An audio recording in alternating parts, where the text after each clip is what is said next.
Ade ache bia memo ache memo akwaba medase so Adom TV bedwam so kase ensem ahodo ato yembo ase aboabo no mede so mo se ya no pa no nsia kase ebo ensem na do so na de obetie bi ene se men's gold wo mo adu nsika kwato wo mfie num so ne ebesi na wo mugusu atwe aban se obehwe no atwe won sika ama wo mo sansom na aban de abetudwa wo mo a edua abe na afi rubber no ebo a wonom ebeto no afi emu University of Ghana so no chese futu akwa ma mu mpanimfo se wonhwe na afi fees ni ntumu no nkogina wo ha mu nchemu dunum se de mrahye bedwa no age atomo no we ne nsebo ahodo bi na mde so mo se eye bedwam so kase dem live Facebook na YouTube DSTV ni Go TV so sempei ubenya bi na wahwe wo hwe no na wo like na wo share kai se wo hia me a eye afreme anoche waba ajwa se wafe nchemu no mede to aso amaw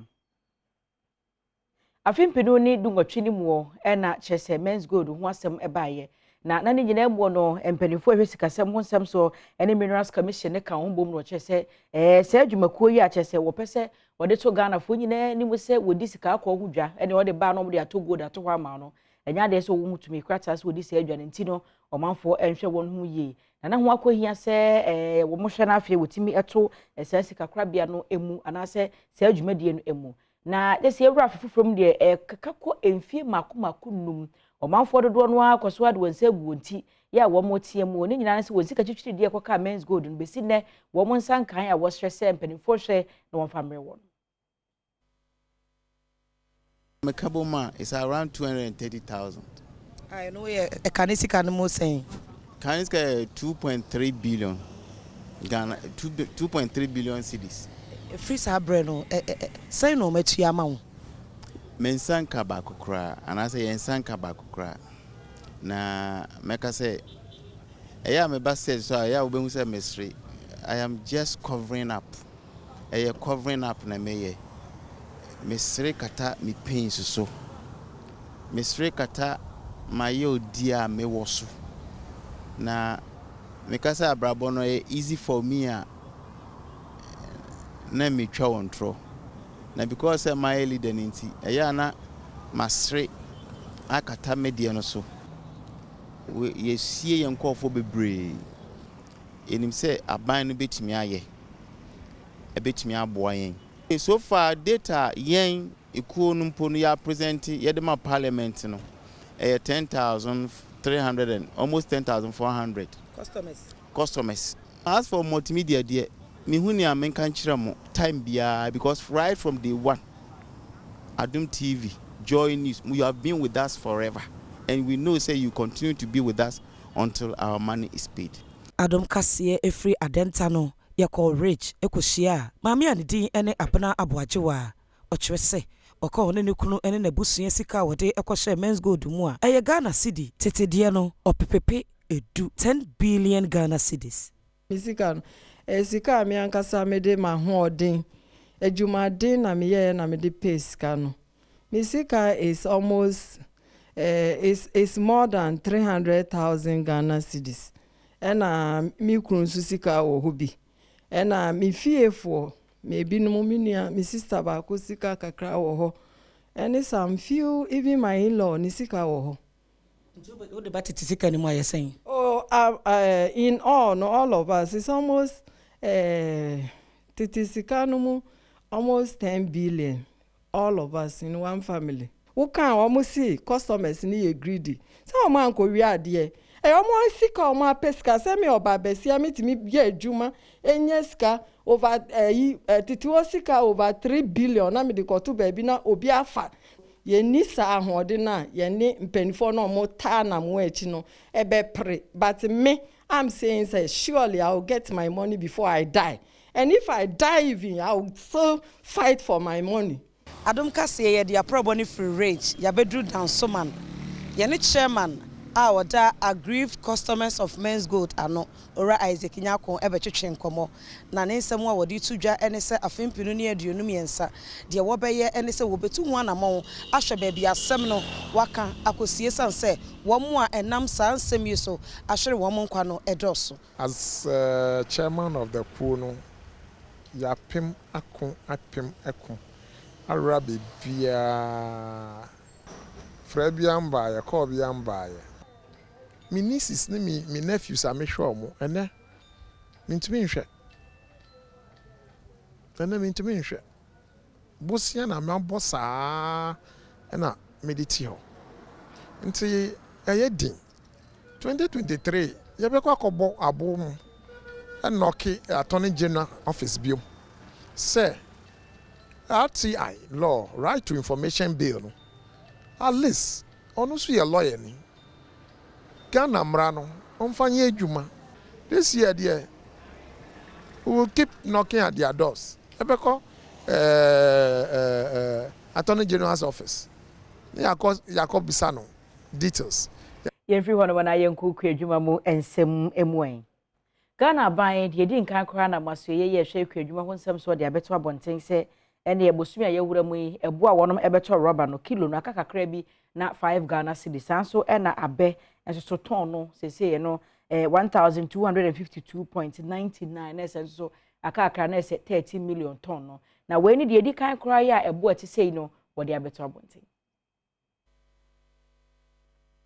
before this year na buy bia ba ebo a ope na wa boto na you dey know the man oma young ones ekwafo no young ekwafo no oma wenyu anje the me you wa ekwafo na with them jume they are aging why am paying for them we want young ones to also come into it it's here they know let's set up the minimum price below which no buyer can go. It will be against the law now. You're passing. Ma oma yi dem jumedi in the so so nobody will come there on the pretext there. Oh, I didn't be you. Another way bududu. I'm going to buy it below this. That one, the farmer can even take you to court. Enwachi ena acting chief executive ya wada Tree Crop Development Authority ano Ora William Koitu enso echechere enhyehyeye a empanifo tena se ehye a wodi sika eto sa enobaye mienu eso na wodi ebo a wodi atoso no eto dwa ansana TCD beba no na processing FOB price na mekan no na nye 63% first na omobuto no na momu 60% ene yenya be twumuni akọ 63 ndi the 63% ama Kuani no and they did 37% ama processor no ye hwe say rubber na ewum no 58% and then show no 42% enti je say eno so farmers no ya mom bibi kakra aka omo Yemfri hono wana yenko my Ghana yesika semu opanyini ba ko ya wodi ntintiman e wosika semu opa no Michael Anano no ye kwanchefo opanyi edema object consult na dum kase abusansa je bia 2023 ya ye remwe no say no my Ghana sika sembesi akodo panyi chese oba na ni suade hunu ne ma odi agu akwan mu ne se koyie dia na bia na yekom be han ye kakra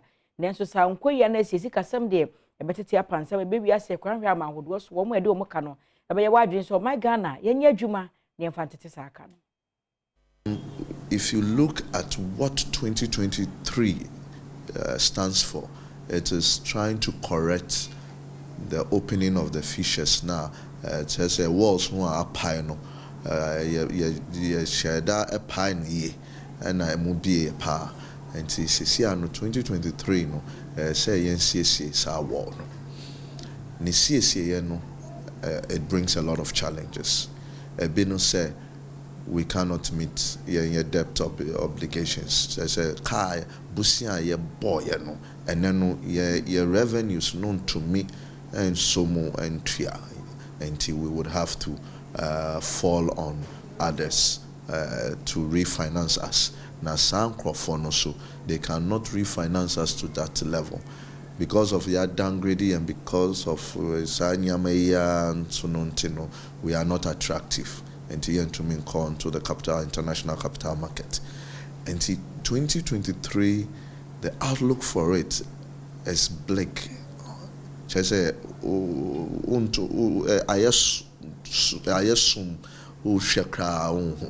I mean, you can try hard to look at how 2023 is. The fact is that it is very opaque 2023. Now, a year economy year opaque, so not just say there will be a lot of difficulties within the economy. That's notwithstanding, no. I think say buying the nyama be at to kwemo. How successful those things become, no, ɛno nso ɛbɛtumi ama that opaqueness no aba down kakra. Nanso sɛ yɛanhwɛ yie na those arrangements no echo prolong beyond Free Sikasemo na yenko eye ngumasuamu ensem emu a so afa wa hwe ngumasuamu ensem so eye doctor ya wo sei aduchum no ada kwa setena woni suapon ahodo ne aban suapon no emu mpanimfo tena se na asetena ne nyina achi no ginasi e won mu si ye ne se se suapon ahodo ne nyina hwe na fees ntumu no ahamu nchemu dunum ya mrahye bedwane kwa asetena gitumu no wontumu sa pepepe wo chemu a University of Ghana for na wo twetwe won ho nenso so panyini asi su people akere wo mo se aban suapon ahodo ne nyina hwe na de suani bi kura tua broso ansesa no won fa ma no se be ya abatan school fo nyina no won ho ebehan won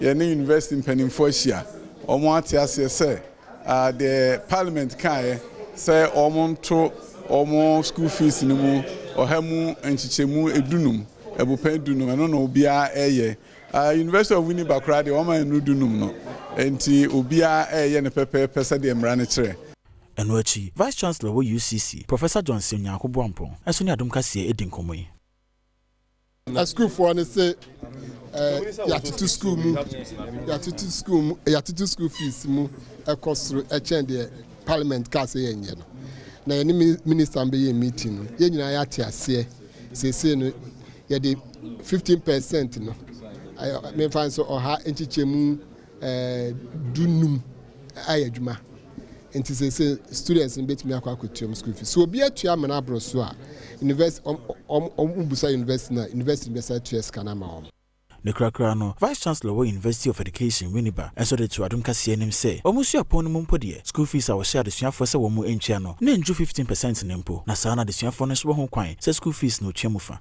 Winnipeg has slapped up to 14.99% on all fees for the previous year. We have not gone to beyond 15. We are not even at 15. We are allowing students to pay 50% of the amount, and then they can register. In the course of the semester, they pay the outstanding balance. Or at worst, before the beginning of the second semester, they should have paid the outstanding balance. Every one of my young question, Kafoya, one etrishan, effort from Cobari and Sawam Kwana so. One which you want quite no buying ye no so one when papa and say so we have a mark on your bed ye when some aqua and so and when we are one moon ye no dear or how cranning and I say one more year quana juju quine from baby and mend your pot also to the end ye would top one eye more show a how a margin pa no so crowd and chenia as a one more day a year near Macasia sissy quine more would you have grown up in more will carry bua so can't be so crowd man the exchange no a beam called the beer but traffic no I had in Dendi were Hodoma was stress and penny 4 year Jumadian show, a quino or Mamuna Hokakra, Emma Won. Bus stop, any need kind pies or Henry mind, because a quino so be bus stop in this. Secondly, they say I didn't know what their basis is quano, a high end. And my tempia yenya accident or quanos, one number called crano to me accident. Because tell what they didn't see, you know. He says what they see a formal. Why I signed the Seco town also? Why? Na ACP why me fan say we John Tewa no o ma na e asphalt bi gu o kwhwe se ni aye unnam so go slow safety am do traffic is so beti do afi mine 7 this what tra ho mo traffic bi e ni o baby abi nti wo ma na o mo ya asphalt na say tutu nti o mba ya o mo ye ni e ma na embo ye ina sa we no mo say kwan chen o ma ye no en say ye pa but o mo so say mo fa light en si so ma ye say be ya e bia ale say na wo ban wo say ade we e ye be bia enye if that be situation because we do offense because we do tamasaro baby say him say hey omo yetama kwanso wo no him say we ten no omo ye no car keto ade ye car kese ye twa ye bre this o wogi double ni na ansa wo wetum de etwa to omo ye omo ndwen ye so car kese ye nya baby etumi etwa you ten no o say kwanu so na say the pavement to left and right unam say ukita big truck unam say o call any load before betia seconds we betia na convoy pack na motor riders pack baby over parking ye gusua ejina akwantempo ho ensem so afimpino ni duba akuni mu abra na mampanyina da professor atame oseti adwaso no ena wonam eye Ghana Cocoa Board nsaso na Cocoa Road projects ni bi ena no wonam board mo nsaso na ene wode contract emma eye Messrs Amandi Investment Limited wo mo na eye benchema ekopem adwofo akwan no na wo mo nam ho kokwa asasa se de betu dwa se wo mo fidi ahodo okwan ho nyina no wo mo kire mu aban de wo mo ka wontua won kantie ne wakwa akopɛ load bed abatwini nyina agusu asabere adwuma no wo mo de akonkon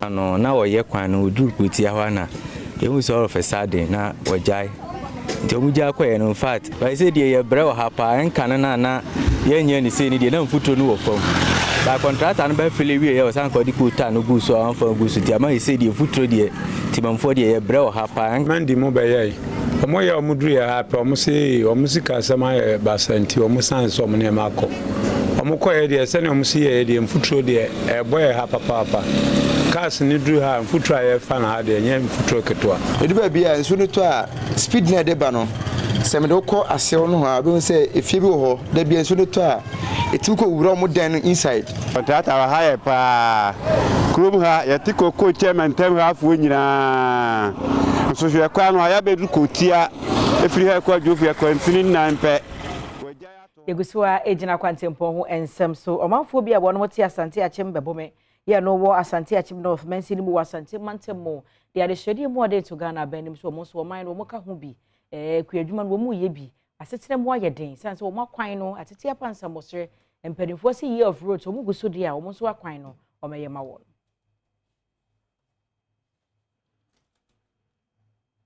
ya pa abacha so ya kwan nye kwa papa ba me kwan nye ekwan na sei ana bode nam eye jene ba jene nam kwan so watamilo amako jene bidie bibi biale hema kwafo bi akwaso nam so empanifo ba mo chaw ya kwan na sei ya pa abacha so ya sane ya kwan de o ma ne be kwan no mo ya kaka ne ya kwan na sei yetimi twa bode gu ho anam to kwan ne dwadifo ne mba yetimi se tade pa o duru kuma se na yese ya nam na e ba no we kura se ni uti no tade ni na ye poto efire kwan no Mohammed Awani eye committee chairman ewo Badwam electoral area ono so de adesrede sonko eto abayanim so omehwe nsisi won kwan no ema wonom da every time bi omo che ye bose kwan we de ye ndi Christmas de na kwan we ne ye MP nkasa kura nkasa hye ye bo so kwan we nduru se omo time be ende na kwan we ne ye ne kota ama omo first time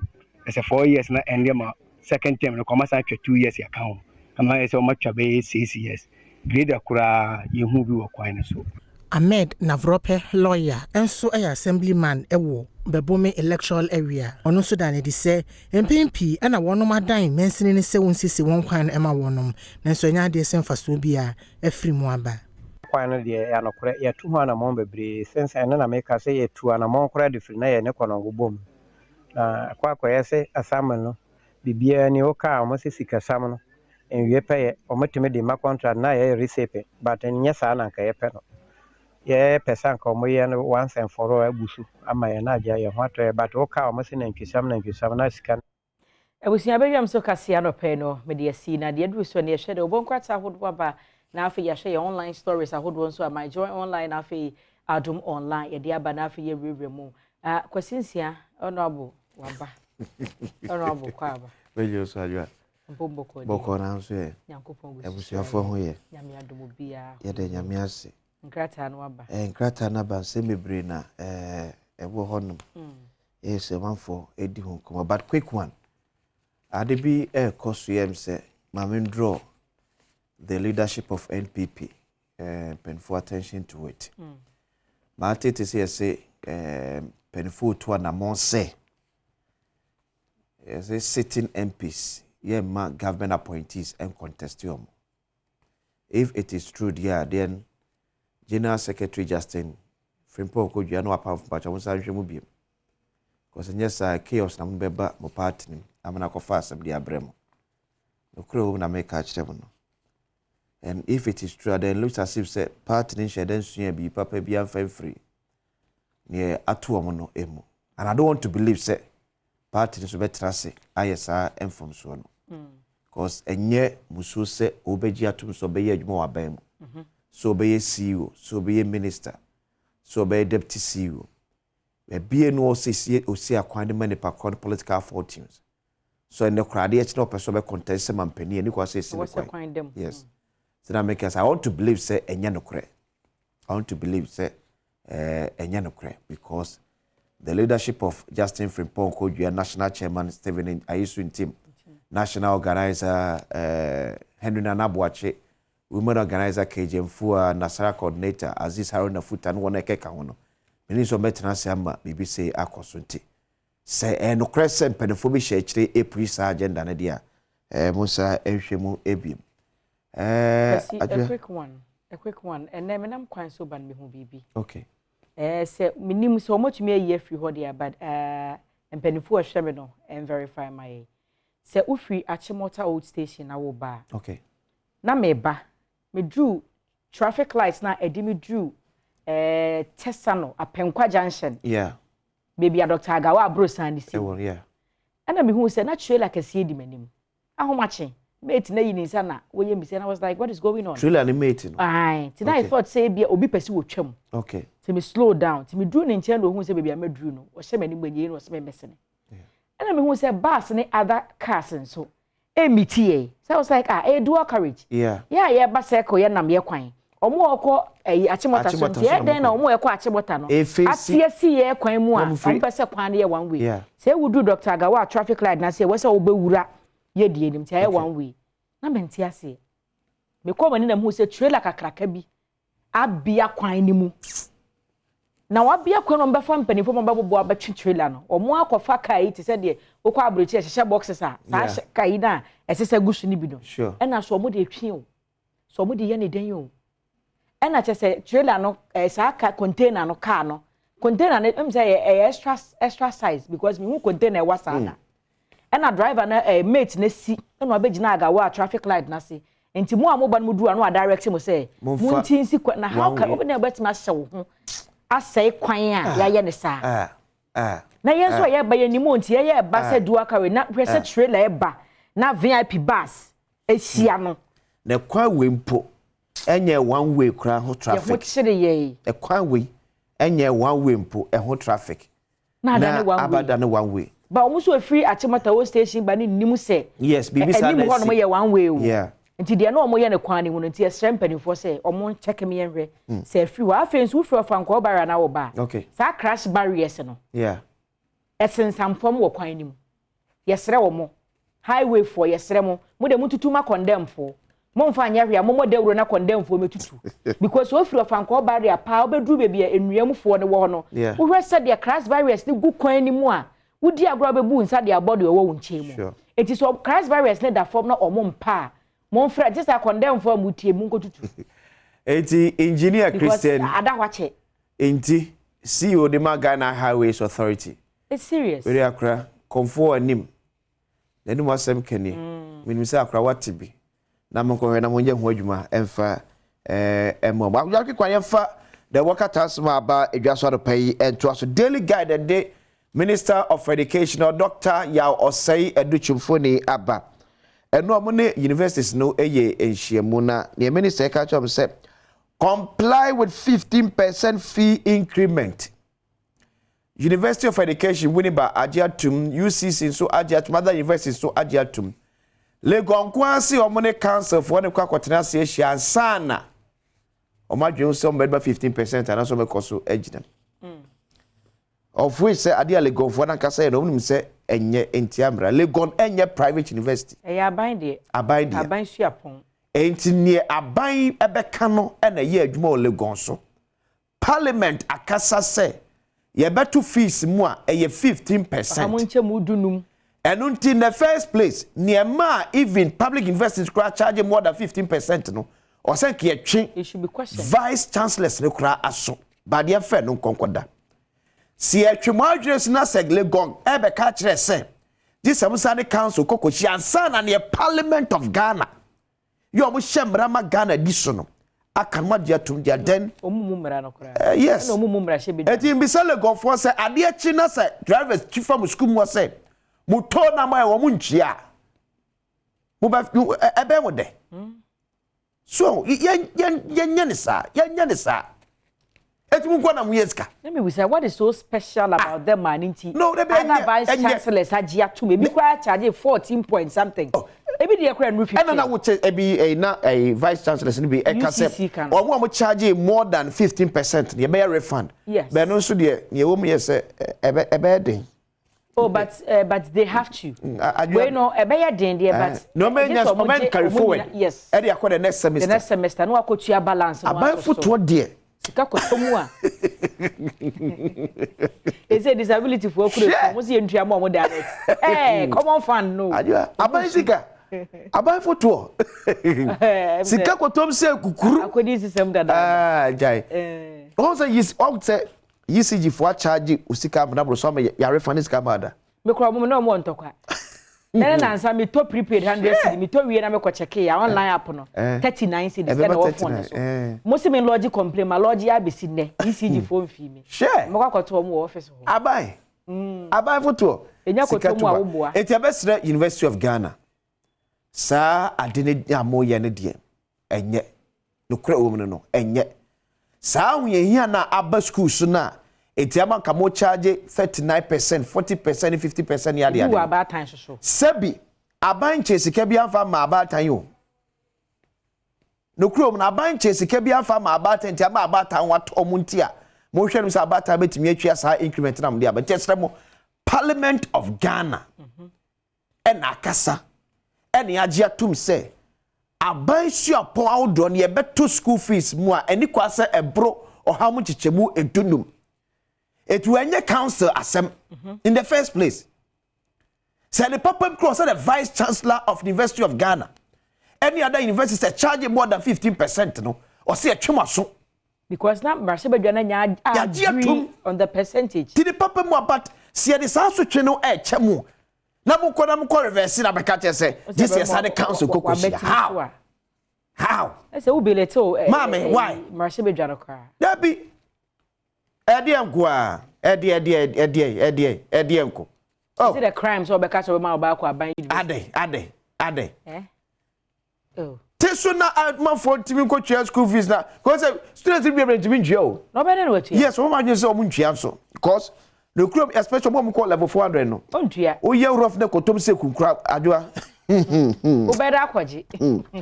Disregard 48 alleged terrorist publication. Yeah, no Ghanaian Times. The EBSC terrorist best adua 9 enwotwe ye pomochira kwan ayehu enura Ghana Police Service ne Immigration Service for the state na babonten abechirim se ansem na Ghanaian Times at the buy no ye horodo brother sem Ghana for embontu baby. The big story, IMF international creditors discuss Ghana's debt. Says Ghana any amount do a yedu amuka no amount do yedu amuka no gusu esinkunya. Se enye Ghana kwa Sri Lanka eka ho ebi Zambia ka ho bi ama enum eka ho se eka ho do na dey say amene ye be dey say betimi atwa be akomfa nche baby ekeka kono this one de chaye some de chaye this baby a but I don't want to believe say President Kofo dey be friend say epic say na do ko epic nya epic na ojo de chaye na free next year kwa sa start abo hofura na sa na be no sa na be no say epic ni ho na so bia na omo de different one ba de yakwa sa na be ye de bosiane de be nya hwe omo sisi schools amai bosiane de say epic omo sisi schools ne toilets ne ade I don't want to believe we mean say epic de there be we nya epic kan bosiane ye twa mutan ntimi ntu bosiane de oh yes this omo de chaye ye be sa be bo fro ye be sa ba ne aba be bo fro we ni shigu e be frase ye ba be bo fro tendie omo nya adwuma mpeska omo be che mpro hakura na still see na nanum sika na gusu bosiane de wucho mutan be sa ba bosiane ye ba be because ye ni be bia ye ni be bia ko so bo se o gold wo timba wo box size bo e be mambo de be mambo no de be mambo no metu nko metu na de mo fa che na introfa se na we ka no ona bo yourself ma fo ka no so sometimes ukodwama so okope bosia o enime bia ya na omye nyina na ye ka che especially Aisha one issue ni bae no no ka chem se enye ne ba nyina na ye betimi aka kire no ye ka se churches bi ma kire bo se bo se na ekobo na ma no ne ma bebre koso yes conditions bebre da ho ye ti na me make no ese nyame ama ye sika wa ma ye ne ye di sika to yes sika pa ye di sika se cash na nkasa no ebibi ma ye nibi but ye one ekuta sika no e de beba e beto e de afiri ho no pesami nkuminya abro bayi adwembone yemunwono enti bibini to ana mo pokra se ni nua bedi ya na ene ya da bia dwam kasa mu say Ghanaians we are hypocrites. Eti those who are sailing through the Shatawales and the rest no omo the weak point of Ghanaians. Yes. And omo say se okasa wo transi adwene e okwa Ghana ni beka ho a untumpo wa abrabom.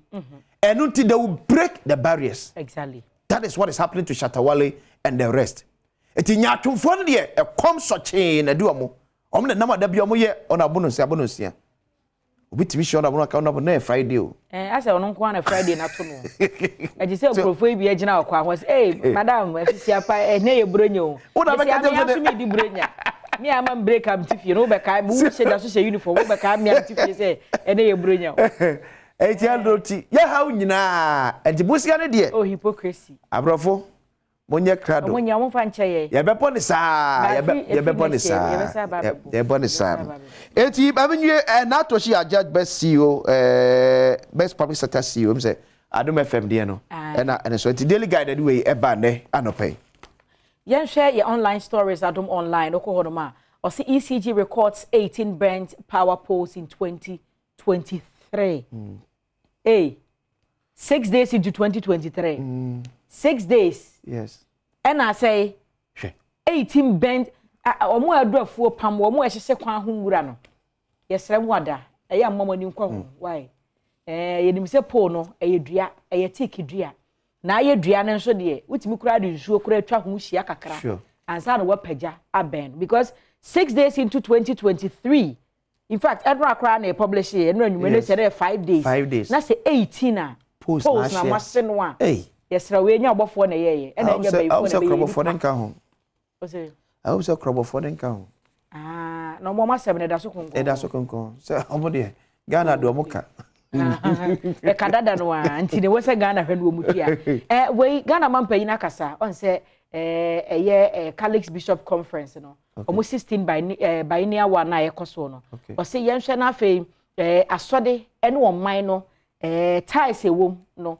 Womo enchimu den na se enye kama na se oman no ene asode no omo nkamom yiye na mpuntuo nam no mienu nyina so na emra we African was romantic groom falls while lifting curvy bride mo pade mu odrododo it's Africa mema pade mu odro kukukura ye den kukukura ye den ade mu odu chen o osmoti we de mu odro no pe kukukura ye den oh why say bra semse onu kwado no so so de na no ayofrobia sim ko si ba ko bi kwan madamfo na yiro kwa koma so say nya adwhwe nim na wo ye what process ade asem hwe no social media o process to be pai he pai so na se ne ma ne gu abonte say de me hwe no social media ntika me so me ye bi nti ba cho ya oba no hwe no ehunu se obetumi ama ne so ansa wo ma ne so aye dai wo ma ne so akwai e kan de ho adwoa me na no ada ye ma me so bi wo ma ne so akwai ye ma so o kire tem na ti kwa pai a enti se amome ensesa se ye ma ne mo ma me ma no so ya na ma ne so nya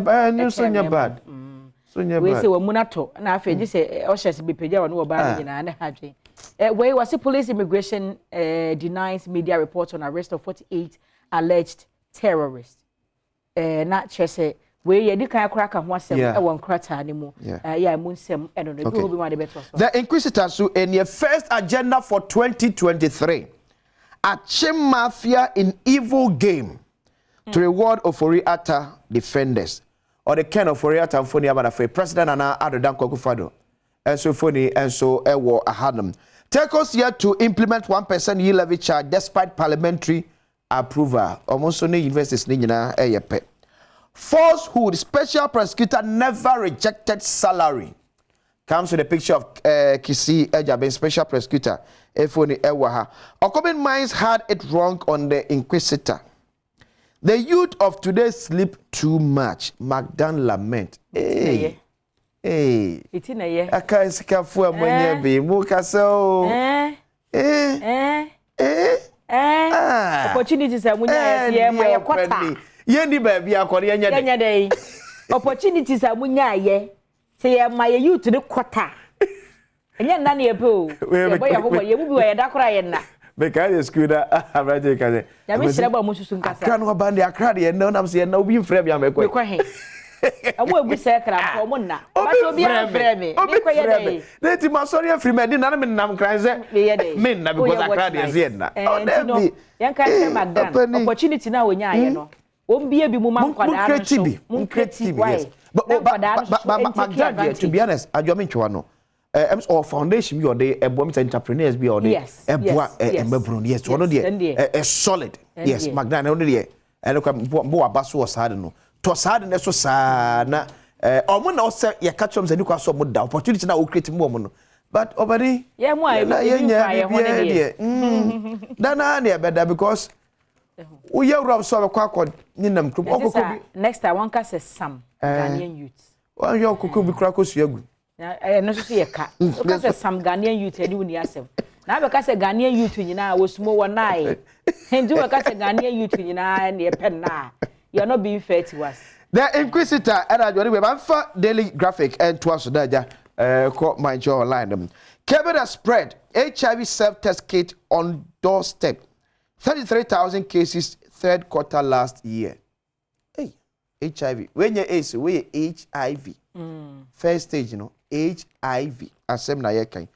Nungwa intelligence shoot up in skyline. Eti MC eteki shape ebanum. A contact money not absorbed from illegal activities.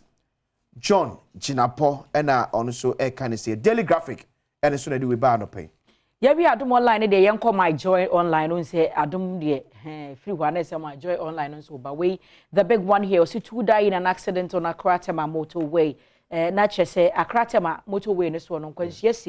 Amanipa mienu na amumu ho no wo free emu. Education Minister directs UG to comply with 15% fee increment charges. Now we okay. Legal interpretation of base figures to use for free fee increment needed. Aso brache ekro now. Ompeso mu chem se brache bedwa no embe kire wo mumu emamra wo mu gina so e de kire se wo se schools no etu omu fees mo ha mu nchemu dunum. UG provides chancellor. Munyai. Na so ma anyi no mo jebura demonstration be kwaso because munyai o ma chemra se bedwa no anu awo fom o mo de mra se bedwa na ma twitwiri fom University of Ghana yes kan chen bia munyai parliament no so yent be ma parliament ani munya hasa se finance minister timi ko gina parliament ready budget e ma Ghana ye nyina ye gitum wotimi ko ma increment taxes na ya start itu am se na no me call krofo bi ko di dwa edwa me di ye nyina 600 and something cedis ye wi say national health insurance levy ye wi say covid levy ye keka bom wi ansa na ya sa be tax sanitation ye no sanitation na se ni nyina ye tua na se wo University of Ghana so wo hia ska chen Ghana banti the parliament aka won for masam nso ho no mo a ye wo man yi mu munyai ye wo man yi munyai ye wo adwa ko abusia ye ko ye da se so kan ye ho e wo bedwam so hwe kase na afi de obokrata na afi online stories no so wo kan o me ne kwasinsia na wa na mbom kai se wo hia me a e ya frɛ me anochi wa ba adwa se wa bedwam agu kansie etwa so ye basisia.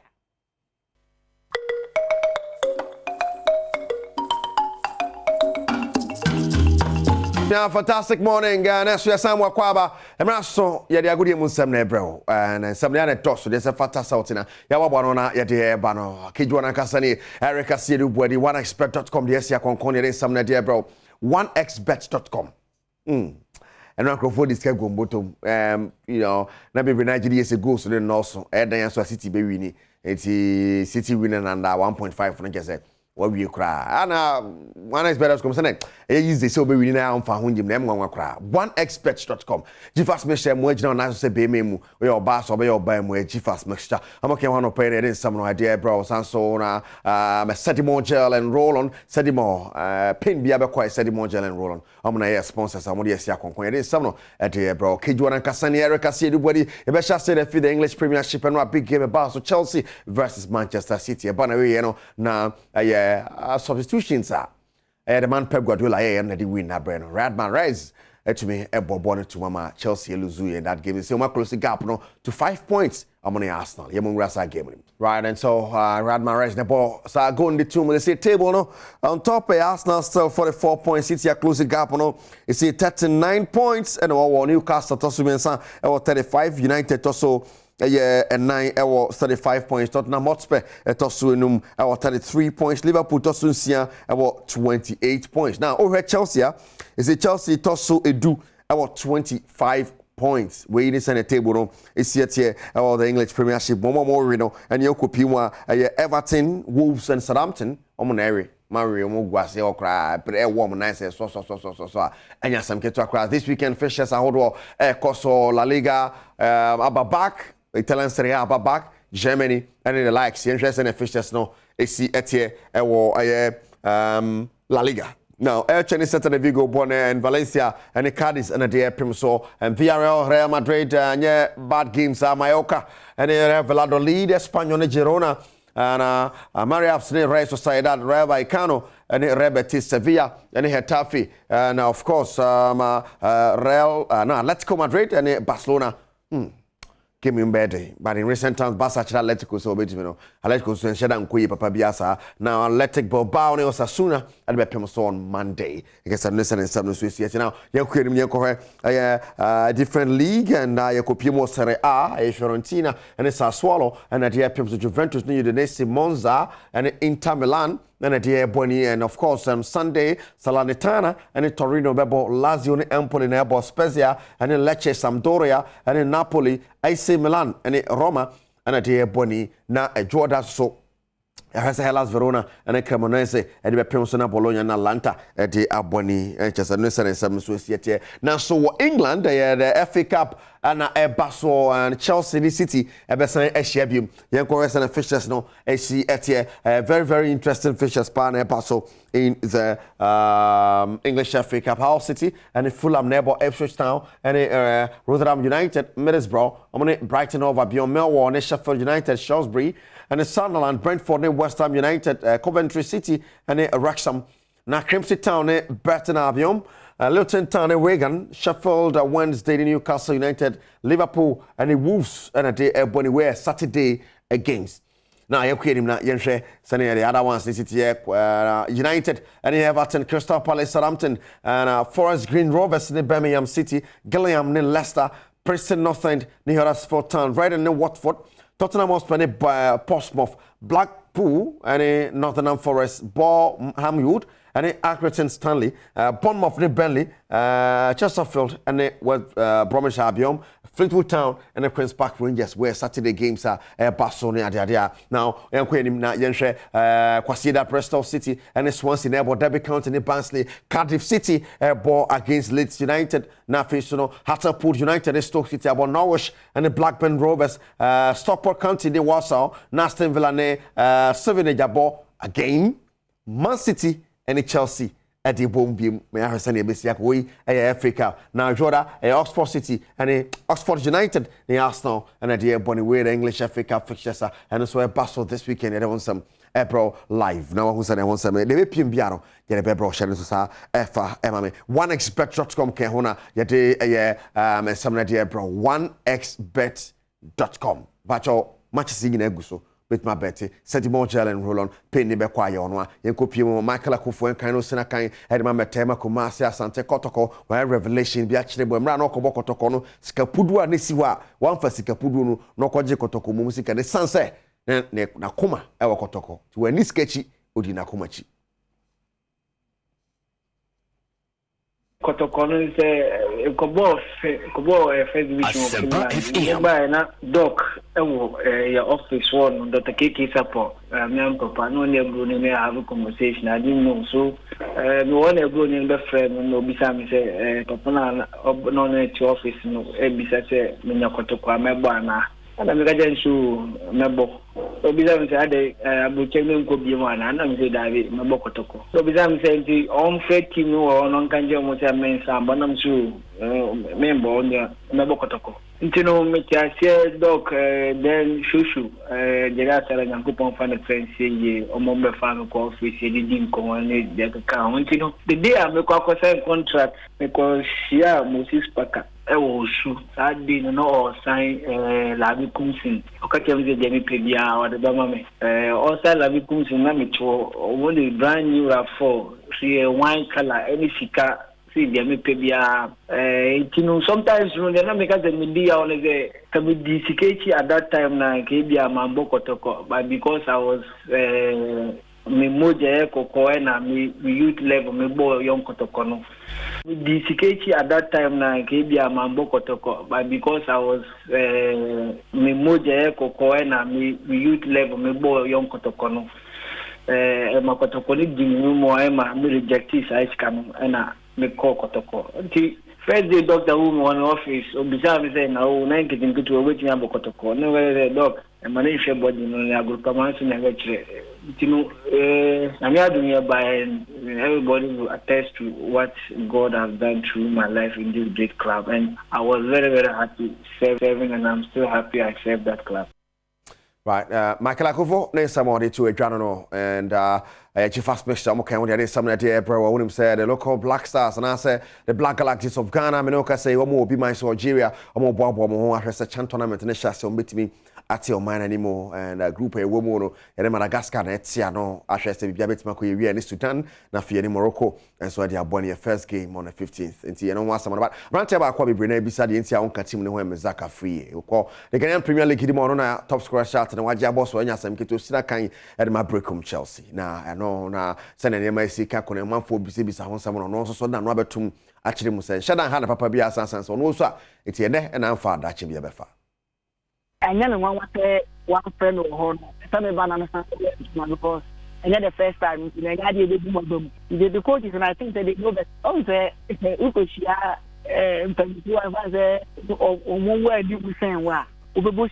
but I mean, take I am boy within ourselves number one no mistake. But you cannot take and say we are all the same because it's a 9 million and the other ball I can also use the ball to do the same thing. You see, you know, Alabama Stadium, you but they are playing cannot be respect you, but you feel playing cannot be respect. You see, they are making say that time you say, being bar out on now no crime being candy, and no crime opportunity to see if I had the money.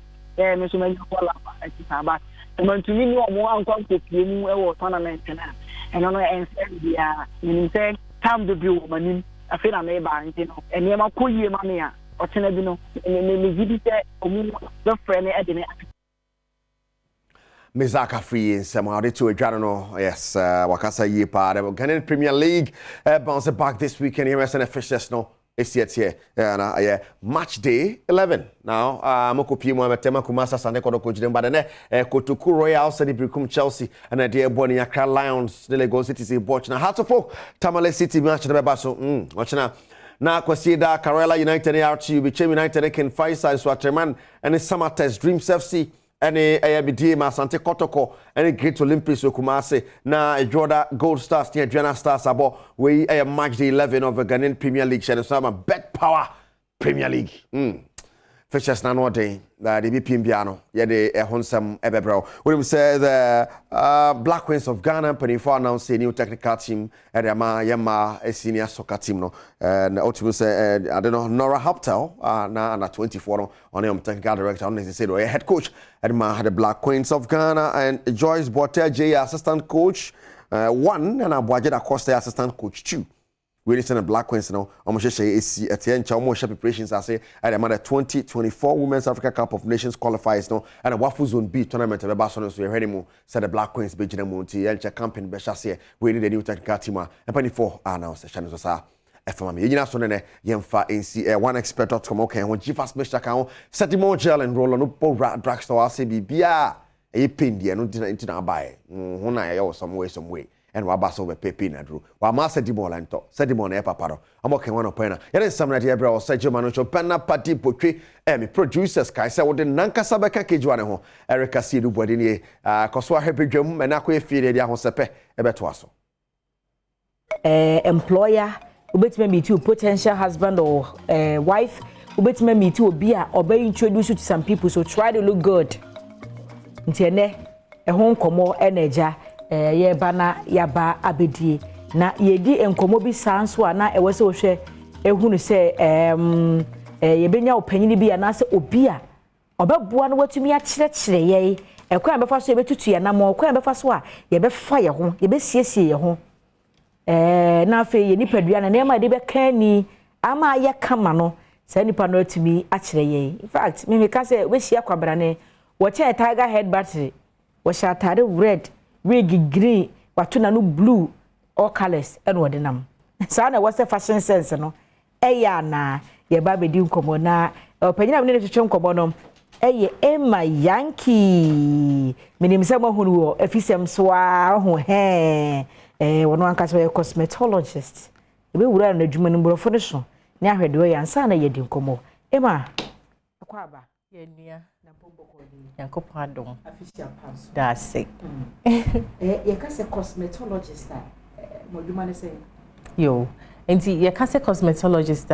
eye obi a owonimdie efa honam akwa ho se de ye siesie honam akwa no ye trinwi ye more obi a owonimdie efa nku ne niama ye de fa honam ne ho a ebema honam no entosin but eno be jina anase ebe kama saa na ye trinwi so the same thing obi a owonimdie ewo ho na se omo sheda kosua no correct enku enwi ene niama nyina omo sheda kokosua yes. Oh, okay. Na se nya samena bia na wo se bidi dware debi. Ese wo nimdie wo ho because se semena bi wo ho a ebi wo ho epo. Ebi wo ho a enya hwe wo di dware a enya honam ne hwe mfaso bi eni so. Nti se wo nimdie a ebe ma we hu se samena we eyefo bi a bia ne honam ne twintwam.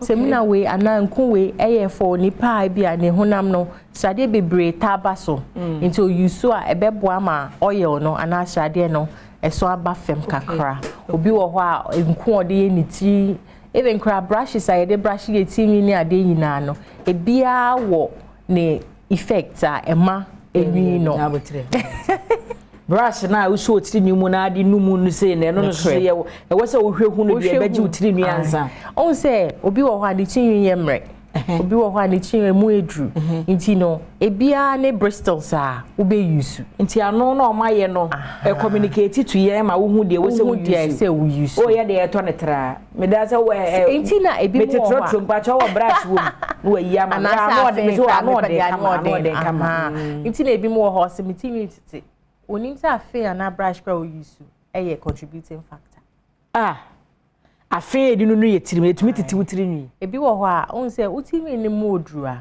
wo hia afi a emu ebi akakra akasie ni bi se de ebe ya ebe detangle ana se ebe boama enwi no emu asane na wo ko use afi a emu aye den ana se spaces na wo mu no tight angetwa etiti nwi no.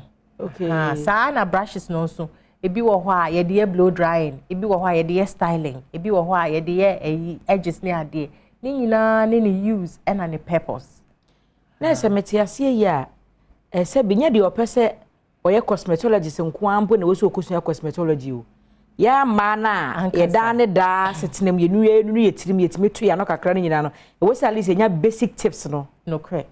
Okay. Obia ma mema nyina sisi se mema kra omo grow omo beard ni ade. Yes. Who say bi mo brush omo beard ni ade. Ye nyina se ye wonim de kakra. Se de be ye be boa ye na ye kra ye ho a ye kra ye ho ye na yamfa issues and I say problems am my ye ho. Nti at least basic idea and I say basic knowledge ne de. E wo se obi ye nya sa basic knowledge no. E ma ye hwe dry season mo ne ye re. E dru pebre se ya nyama be na wose ye na nyama be na ni se ye dry season no most of the time the word itself explaining the whole dry na che say inframa no eye resirisi and I say very dry. Emuawo. Nti yehia say ebe use nsuo bebre. Ebe no nsuo. Okay. Bronika say ese ye use be a friend of humectant. Humectant nature say there's a little humid, like there's a little moisture in your products. Nti products now we use know. And say yeah product a mild dry effect. But I say we use product a moisturize your skin a beja oil kakra and a session kakra e skin no sa we change to the same thing. To say be we use lotions may encourage you say we use creams during dry seasons. Lotion here they what tintin when I say insuo kakra it is a milk insuo kakra wom. And no ya na moisturize anymore. And no mostly no oil content no less. Okay. Water content no high. Nti say dry season ba say ya say bia we use a particular brand per omo cream. Okay. Instead of lotion to nti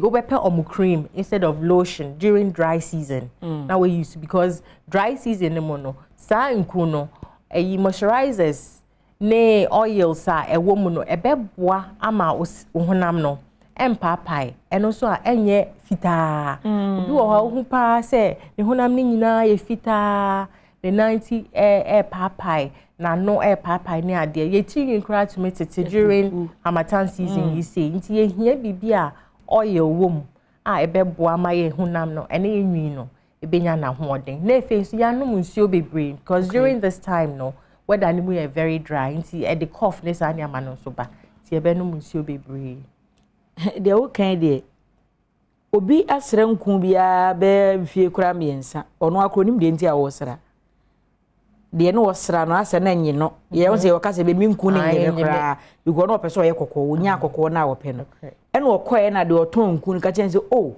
we nice pa anti ko try hwe na say you don't just barge into the cosmetic shop.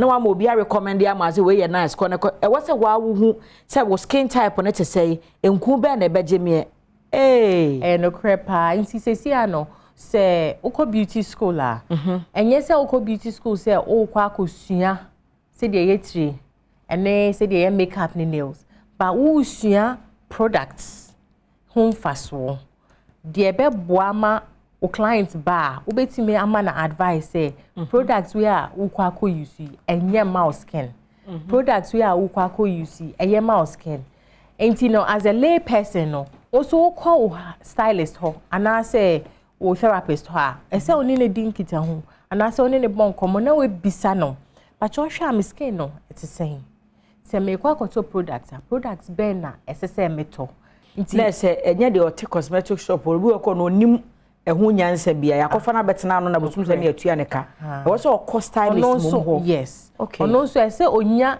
nimdia kakra nti se se ye workshops ni ade a eboa ma omo ye lay persons no mo tonton ni ama wo krom no at least omo so benya sa akwanya no esua basic knowledge wo beauty and as cosmetology mo se de be ya obi ba no auto ade a wetumi aboa no ama na ehu se nku yi a wo to yi enye ma me prefer say obeto we ana mama ma we na ko use a beka de boa you know that kind of thing but say and another thing so say yeah ye be shops no what you sika we be shop no I believe say wo nimdie nti na we be shop no nti wo fa obi ana wo fa worker say meboa wo ento woni ama e say won so wo train sanipa no. Okay. So when you are crown for now school and I say workshops near there, you as the shop owner no. I say also unya idea and I say unya nimdie no. Now we train it so nipa na oton ade or shop ni say creams way for oily skin people and cool way for dry skin. Obi wo ho so wo acne. Obi wo ho a or say pimples near there hano. Enti oba fa we ma no. Obi wo ho ba osinitimi mu adrupa openku ebema emu asane enti nipa ne ba recommend we ma no na so obe advice ne say onkonko hu specialist na onye diagnosis bi and say skin analysis bi no hu the right skin type na on sambra na wache nku I say auto you don't just have to I say pharmaceutical companies you say pharmacist no obi wo ho a on call pharmaceutical school bia but at least And son, now be ye juma of pharmacy. You should have a little knowledge on basic, you know, in ronia de. Inti son a cosmetologist and so. To see a ye abuan nkwala na eba no. Say de be ya. When to me anko school, anko degree, and anko diploma krana. Wo nim de kakra, wo de be twitwa ho wo shop. Me kai time ana me suati bo wo dunkwa wo no fe madam oge ho no. Obetimi ba when ni tiri nwi no a na wayi picture akere wo phone no so. Na me pe. When ni tiri nwi anwi tiri a wo no de akere wo bo we wo nwi ne nanim nyina atutu. Uko ni tiri nwi ne mo ho be se akase wase ni tiri nwi. Madam oge be ka akere say hairstyle we die enye for mo sa nkrofo yi. Nipa sa na ne buafu. Okwa wansi ho bi. Ampene abobeko ba bi so me aba amana ma akotwe aka. Je na me so me ye adwuma yi. Ena wasem kata me nambo ma nam jiska ne sembotom. Anya bia no wo mu aya no omoba bo hono no. What are some of the challenges? Mutu omo fo muti. Challenges in the doorso. Obi wo ho a to say they are okay. I know my rights for no. And I have my own preference. They are me pay and I me pay. O kan dey means the summer drain. Sankrofo no dem pa so obetumi a convince omo. Inti no dey any say sisi ano ye prior tests. And I say be a patch test ni ade. Inti nipa ne ba o se o me pesta we utumi different pictures. Say we me share of face shape we never fata. Makes me about the same style amount. Say be a box a brace now pair and I say fuse locks and whatever no. Makes me the same but be a hairline e dey. Ye be genuine kakra be a baby curls. Say there be a entity. And I say be a mebo cornrow. Na me dey ato so there's a way also ni nipa no. E be din kita ho a ono beti ne ho asese ampa. Ade we also be ya mame no. Emboa me. Mame nko ana me mpe alternative way. E bi mo so ho a they don't. Omo ko te say they are all kind of pepepe. Omo ko hia ayi na. Omo nya the results don't mo pay then they come back to you. But what we you should always have patience for such clients. Okay. But you should have a way build it with clientele and say you won't have any issue with the client. Say or say on pay. Now up say will be for yamana fine. But to you no, because you have your code of ethics no, you have to always go with your code of ethics. 2023 mo na ye ray. Ye say definitely kora bibire ya chiro nso hwe o mababo nti mu fi so ma chiro wasie wie. Nti abrabona ende open teba be boniti ene ade new client eba system ni mo afi na omo be penku pasra because SS nde okwa o ma menya to ayi ma wa sister oto sister de bi o de version aka ho na wo sra wo pie ba na fu si wanyini mi ya me be sha ase abe bo me life omo aye kokko no omo bai no say na wo se asetena ekoma omo good nti sa ayi sa level of nkwala ye ebe omo hia kasachire pa ebi wo ho a omo sika kwa no de ba salon ukra ne picture to say they are okay nti most of the time ye consultancy me say me ho no ba me no betina say me bisa o wabo otida and I say why makeup da and I say why nails da I me ye wo ye no e de na wampe e de na ye wo fe wo ho nti ye consultancy ni nyina wi na me bisa bia wo contraindications de wo bibia say o hwa ye ya onya ema onya allergies ana bibi ana aduane bi wo ho a wodi a ema onya allergies o yes ani ama we nyina wi ya bi etire kakra na me be ye no nyina iso busa me aduane a medi am allergies because when you careful o say ye tinwi ye more ye skin ni nyina cells and a boama efuye sa cells no so ehun to chima say ye unam no it say wo hu sa niam we nyina because products na ye use no ebi wo ho a is tested on animals ebi wo ho so enye tested into you can't really tell say ebeboa ana say emboa into ye na otina say ebise wonsem ni ehu say we are okay with things like this and I say when you okay na we have alternative procedures and I say alternative methods you betumi use amount obi wo ho a ontumi long hair omoniti da oboniti a obenya headaches this will gina so sane nti ni nyina isi ye bisa o ni nyina obi wo ho crowd the rubber tie just rubber bandy crowd boniti onya headache be pie no nti you need to know all these things and sana all the unsakra asobiti and I say obi more na I said nani kwabra na eba oba no kura ni nkun no so de betweliti obeka den what mu se nkun yi eyefo mo mo tiri mu oha oni de emu odu otwe ayemfe ana say eyefo mo tiri mu odu ni nwi ne lighter for saa eyi na hwe betutu ntiri mi mo miti bi ye miti bebre nti no de aye ne say fine ye betimi de atwe ama but enwani no na aka no to say conditioners and leave-ins ni ade no ye be use saa niama no na amount nwi no enya na hoden na face ya encourage you say after 2 or 3 weeks na brana be warm oil treatment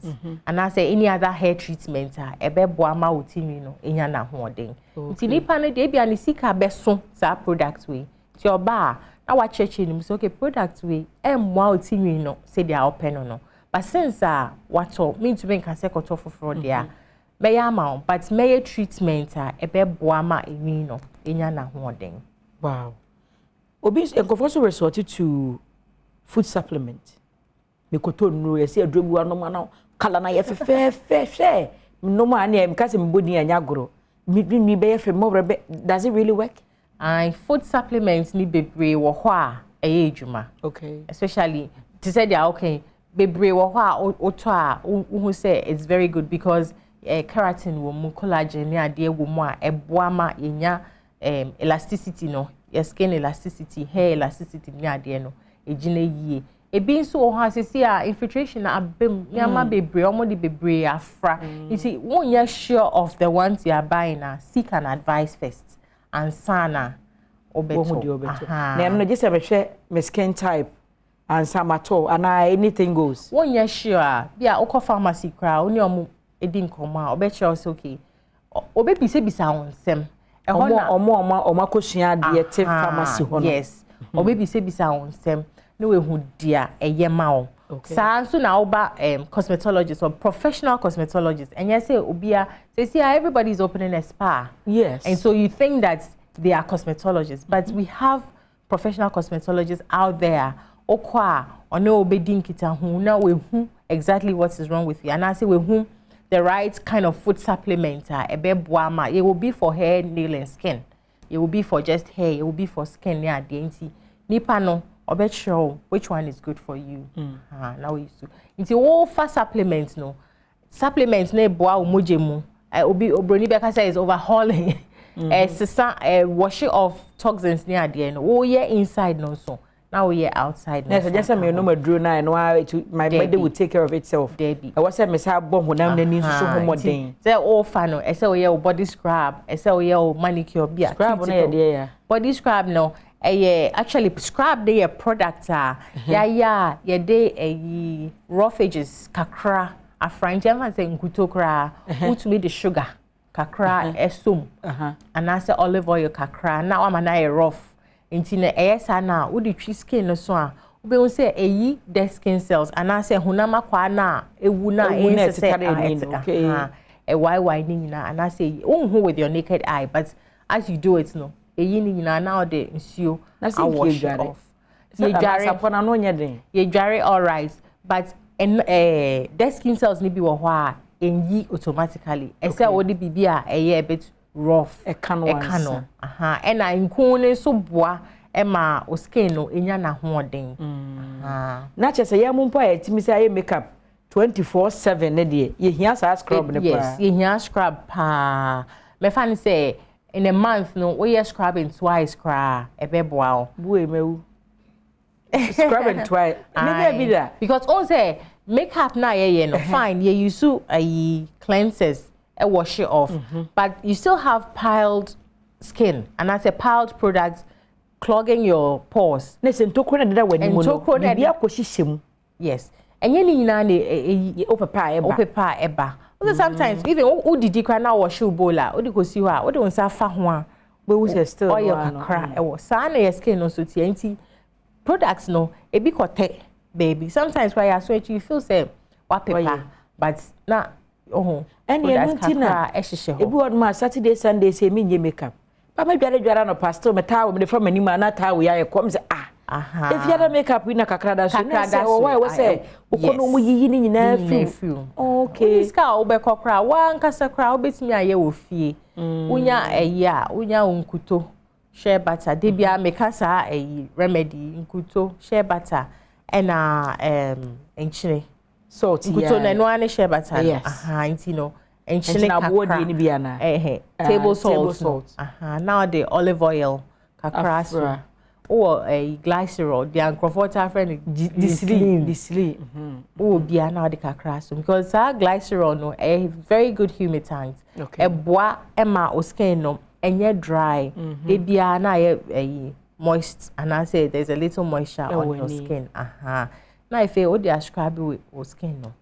unya facial sponge and I say towel face towel kra utume dey obi busame say bibi ti say stretch marks e ba ni padua na etimi ko completely stretch marks as a result of a poor elasticity we say honam no it is elastic yenyi no na stretch it expands and now for sometimes your habits and my stretch marks bi ni de your habits and my stretch marks in the sense say en kun bi aye use very harsh anoording okay and my skin no say kun so for you fine jai na do besana do say sapo no say la na ba ko abeda ho na papai aha en kun ne semina ne ade e ka ho and na efin so obi wo ho naturally omufie omoso okay ebi wo ho hereditary obi wo fie the tendency of you getting it is high because elasticity no expanding no contracting the more I expanding na contracting no na tina make us say there's something in our system cells we have the collagen fibers and then the other fibers say where your system ni mo eboa my skin nya na hooding it is our food supplement here no mi ebi wo ho it has some of these collagen in them nti wo fa and also boa ema skin no nya elasticity na no. Then also well, in 100%, it be what you see a paper stretch marks. But once it is, whole system or skin, no, because there's a poor elasticity. Where they are, as you are growing, no, there will be expansion and then contraction. Okay. Now say this is how, but you say we also stretch marks in any acne being in the confidence a form. Opie kwa onhu de ohye na me stretch marks yi na maheya papa yi na de bia be hia no wo chan so masi yire bo neck ama say the confidence kofom cry such people ade na be ka kire mo sisi our style of dressing has changed sisi kaneno ka o she maxia yeso ye kolo but sisi maxi has come to stay it's very fashionable nti o feel say baby atochimana you don't really have money for a cosmetic surgery near there you can just go with your apparel tadia obeshe kra betumi abusto self confidence say bia e wo kon ho near there are styles you can sew a betumi cover saniam onsa ho na ompese obi be hu a there's a way I obey your sleeves say a puff sleeves near there be come out betumi ahye but if I say we nim na when you're then so obey and now issues be what we need the only resort is to do makeup now they are cover because makeup no if be camouflage makeup all the see and now they kataso until bet me I makeup to cover it but always can bet me I cosmetic surgery there can be busa no is it advisable say well can go there bibia comes with the side effects in we cry di cry has its side effects. From the beginning, you look good and all of that. If you have money to maintain, why not? There's a maintenance. Maintenance, at the for. So what scout you be maintain it there, you are good to go. But only see car, not just say for basic makeup fire enough for concealer. Now seek advice. A be what is treatable. A be what is preventable. A be make I say ye and so kahon. Niama ye use for your skin no is a contributing factor. Next year, bana any would dim come bit me say any be way na ama we aba. It's mama na year free ma hwese be ko year. Okay. When seek advice now still you continue with that same habits there, it will be there forever. Yen shall be to say me hwehwe wo a ehe na me hu. Yo, nti me wo Dansoman African American Beauty Academy. Yo wo Dansoman last stop. Okay. Say o hwehwe me wo Instagram a o de o type African American Beauty Academy. Me bo ho and Facebook African American Beauty Academy. Yes. Na se mo kira de enso. Me kira de essence a school essence ye beauty clinic. Oh, okay. Essence ye call a consultancy. Yeah. O call wedding. Or issue with your skin and now or hair. We have a incorfire no be bon common dear how near wow. Na say bia utiri mi animu nyina kuku you want to start growing it. Onye so 15 ya na wakoto bibi say yes the family hairline beba. Nipa sa na waso oba mo ho na mo kire no kwa if you had to apply it no kwa so another thing. Aye. Na nkrofo ba. Nkrofo ba. Nkrofo ba. We get people. Ebi wo ho cry bi mu fi abrochi efre anasomoba ebisa because obi wo ho a onim say wa hwe o YouTube ana we hu adverts we use but amwano nti wo a wo nim de no ingredients ni nyina bia ne ne effect nti wo fra it may be sound say okay nku na o use no edin be na wo ho nku say because we've done research and all of that nti ye hu say nku we emwa na ya show dia obeye ebi wo kra me to me bisa say fa picture send me na me hwe me who skin condition na say me ni bi kra I can refer you to someone who has a product na waboa. Okay na say mo de eye bia ya mo bia betuma ba beje futu ai obetumi aba abesua de obetumi so aba ama ya hwewo no correct. Okay na bo na nyeden ne bo nyeden and are relative. Very relative. And it also depends on your condition. Okay. And also it depends on your condition. Ebi wo ho a yetume ya ye be ya ma yetume ya ye refer you to a clinic and I say hospital say call na ko seek doctor's advice. Na ye hu dia ebetumi aye because unya doctor's advice we are then the beauty side of it and I say the cosmetology side of it can come in.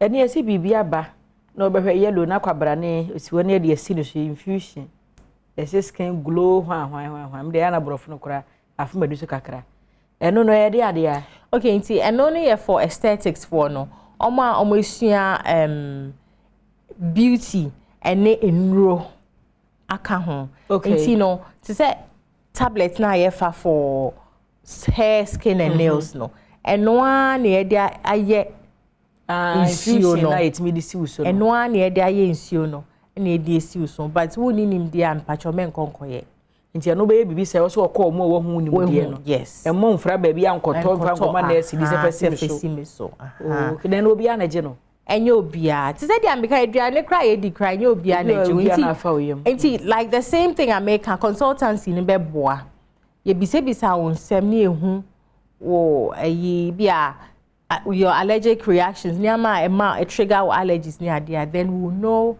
what to recommend for you. Overnight black to white. What is it? Matthias. Overnight black to white. Matthias. Hey, koso pa. Koso. Is it advisable? Mwa. Because we video because they are tuntum bi afa ne ho nyina ene omo de you good so aya ne honam ni nyina ye no wadane buruni. Mwa kra. Of course. Yankopon aye your skin in such a way say you have two main layers, dermis and epidermis no. Now epidermis na wo shro na ye hu. Now epidermis na wo 5 layers. Baako layer ne baako your friend a clear layer. Nti sesi ade ye hu e honey layer no. We strip honey layer now you move on to the clear layer. After the clear layer the aka no is very dangerous because bibi katu sesi a na mo just start to say ba uti pain. It be why when it gets infected, I say offer antibiotics near the anti. See a honey layer away. That is the protective layer we have.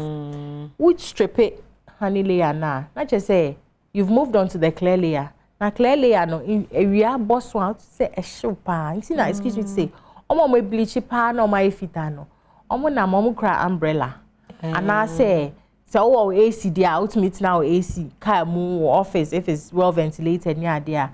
But if you don't have that luxury of life, no, it's either sell special long sleeves Nti ota hu such people obi shakra socks near there because area no eshina to the clear layer no because we're stripping honey layer no. Okay. So see, the sun hits directly on the clear layer. And it has a lot of side effects. And my cancer and my skin problems near they be breathe because we protective layer no. If we bleaching if you want to look good, to say they are making, even just doing body scrub will help your skin to glow. The purpose for which you are bleaching is for a glowing skin. You see, at the end, I won't scrub it most often. And I won't use sucrema, a beboa, one casal natural skin no color no. Instead of using hydroquinone and all these steroids near there, a best skin no. It doesn't help. Bleaching, yeah, it's make us say fetus. Ose, say ya wodieno. Osra, yes, osra no. It's me say wa wodie da we yes. Also, products that you use to know, it goes into our bloodstream. Intina doctors and answer cosmetologists would advise you say you need to do a lot of detoxifying. You will help me the chinekra idjare just to remove some poison from your skin. Or why I say offer a fedronia there just to detoxify because there are a few poisons away your skin. Intino and kuwa yesra semna ye use no it goes into our bloodstream. And untina a boama skin no okay. Because ene insure away system nimu and a ye juma. Okay. Intino say one year careful it can give you blindness, a bit me say fetus, or bet me I will cry your child can be autistic out of that. And I said dysfunctionings near dear it's me out of bleaching. Asana was a bit my wakra or yarefo. Pona waponi. Yes. A senquala brains near dear. It goes a long way. That's it. There and then some Mr. This year pebble near South was because maybe I'm commanded to name the papa. And so your breno, I be. Emma Yankee, before you go, the direction again. Yeah, what done someone last stop. Okay. African American Beauty Academy. Ubet me so frame. Ewo 0540 682496. The number again. 0540 682496. Yeah, that's it. See a fair while by. Ebusia Emma Yankee or ye cosmetologist. What more share the pedria who namweni chire word ye wasa we ye bema oni pedria no aye kama or no ena ye no achuchenko. Maybe that say we come home here with fishems. We see me a friend me. I'm not sure waba. Ajwa say one answer I'm sorry in St. Andrews SHS and to Asosukua Abba eba yenye womo na ehwa ma nkwada womo atro BC we no nya ba bia mfo team for de pempem no wamom ba bia atena na wonom asua de campuses ne dawson asim for su man kasim ni wadu bia se dunkwa no face wi asanwe so na afi akra tashi shama atakrade obehu wonom Kelkit toothpaste say sa akwada no ne senu a efifiri no ebenya hoden na yade bia ntumi nka no afa Kelkit toothpaste etwitwire ne se afi kidney syrup ya nkwada mo jadru akwada woni di akwada wonna obata apese oda bia kidney syrup ma oba no be tobrom kama nye tobrom ahoden nim we ye plumpy enso so ahoden ewo mu se anyu bakwa ne kura mu am de afisem ebro na mom kaisa me sori no ahosepe ba betwa so sisi ye ya wonko ba bia wuhia me a eya afre me anoche wa ba ajwa sewa me mwachi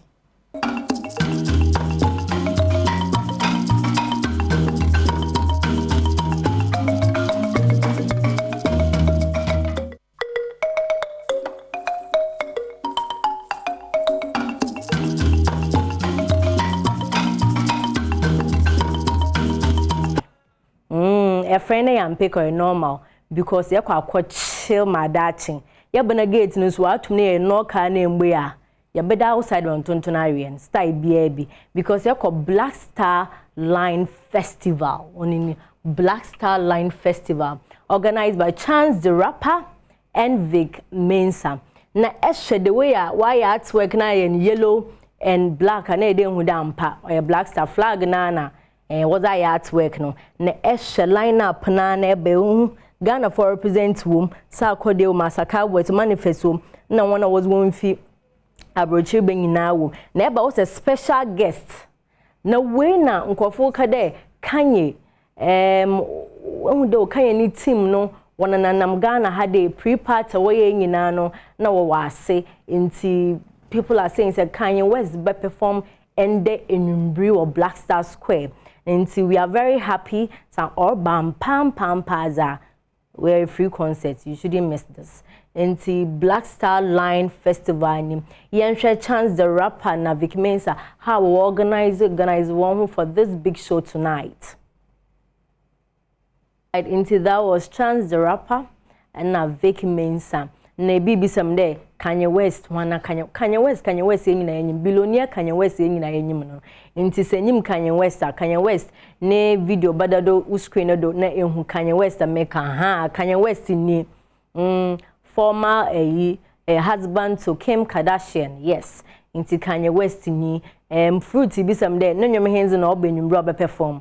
Ma enyuma minyi mutu anyi zonye eyi boy no lady na edan ko oba Ghana na Stone Boy afra number no ebi some the lady ben yente enyum na yambrasisia festival o me yankone yanko chillitel mommy calls mommy papa first we are not picking up yanko na yum to your next story McMill the way oba Ghana be enjoy no oni the way oba Ghana be enjoy no ho no na we no so there be onyimdo for Africa but edo kwhwehwe hem for ports Africa no fi we na okoye DNA test na okoye be na wase eye 18% Ghanaian anumpo 18% Ivory Coast kakrabum Nigeria osu kakram 18% no ohwe mu wo Congo so Congo 14%, Cameroon 14%, but Benin and Togo no 21%. Into McMill or your part Ghanaian kaka, and he's very excited there.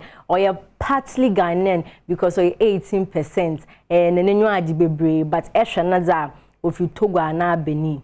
Eshanaza of you Togo and Benin because or your 21% ne test na beno na Togo and Benin. Na ne munia McMill but to my munia because ma so mu hwehwehwe ma me fi water hwehwehwe ma Togo de motumeduru Togo ho pad motumeduru nti McMill e wonua wo Ghana mesrewa next time ebeba no mo host to nti McMill is very happy there or a part of Ghana and also in the second home also Ghana my second home. Into McMill, you are welcome home every time. Ebutuma, but you some of the videos about Ghana. Nehu there, Ghana for pad or door front or does it? We are very good showing love. Ghana is really, really a peaceful country. You enter some of the videos and how he enjoys.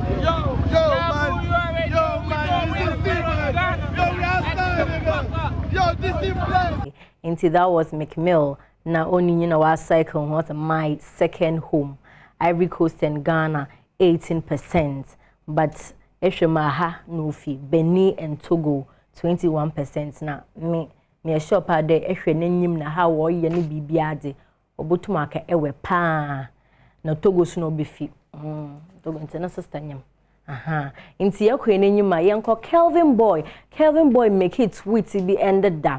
Inti se enhu tweet na tweeting first no make it tweet no into no say Cindy exclamation mark or how you two into them as a vim and vigor na mazabo Cindy Thompson, that woman should be celebrated if she is still alive. Wild gospel discography, wow.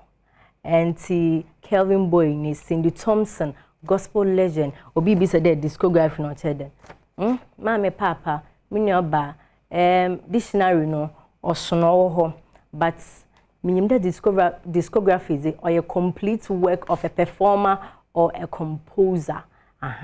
Inti or trim na Kevin Boy canning in ide esha mami no work away na she's a wild gospel musician. She's someone we should celebrate. Esha no works or a wild say any reason why Kevin Boy or kade ana entasa she enumwe neti lyrics na bibia ehwa na verses is on point, ni chorus bia is always on point, ni bibia is always on point. Inti Cindy Thompson, I agree with you 100%. But she's alive inti enyimna another sending messages, capturing nanan kasa ayaze wonyomiye muyenti nenyom owo YouTube and all yan kute no nyeska na aze wo hono mu these are legend one time no do no na de bia waka one don nyeska wom today and Kevin Boy nyeska baby was streams me and see yan keep on streaming and giving her enough money but more comfortable, and I know she's a comfortable person, but she needs more. Obiazi to cause a necessary power. So let's keep streaming. Na yako next story. Ya Jackson, baby girl. Congratulations to you while welcoming a new bouncing baby boy into a fair gentleman way now on your way. I saw some pictures be also white. On your man and the family, people think say, oh no, I'll worry nazi, na papa ba out bakado. Don't worry, don't worry. Nti wa confirm there. Oh, or ye ba na opportunism.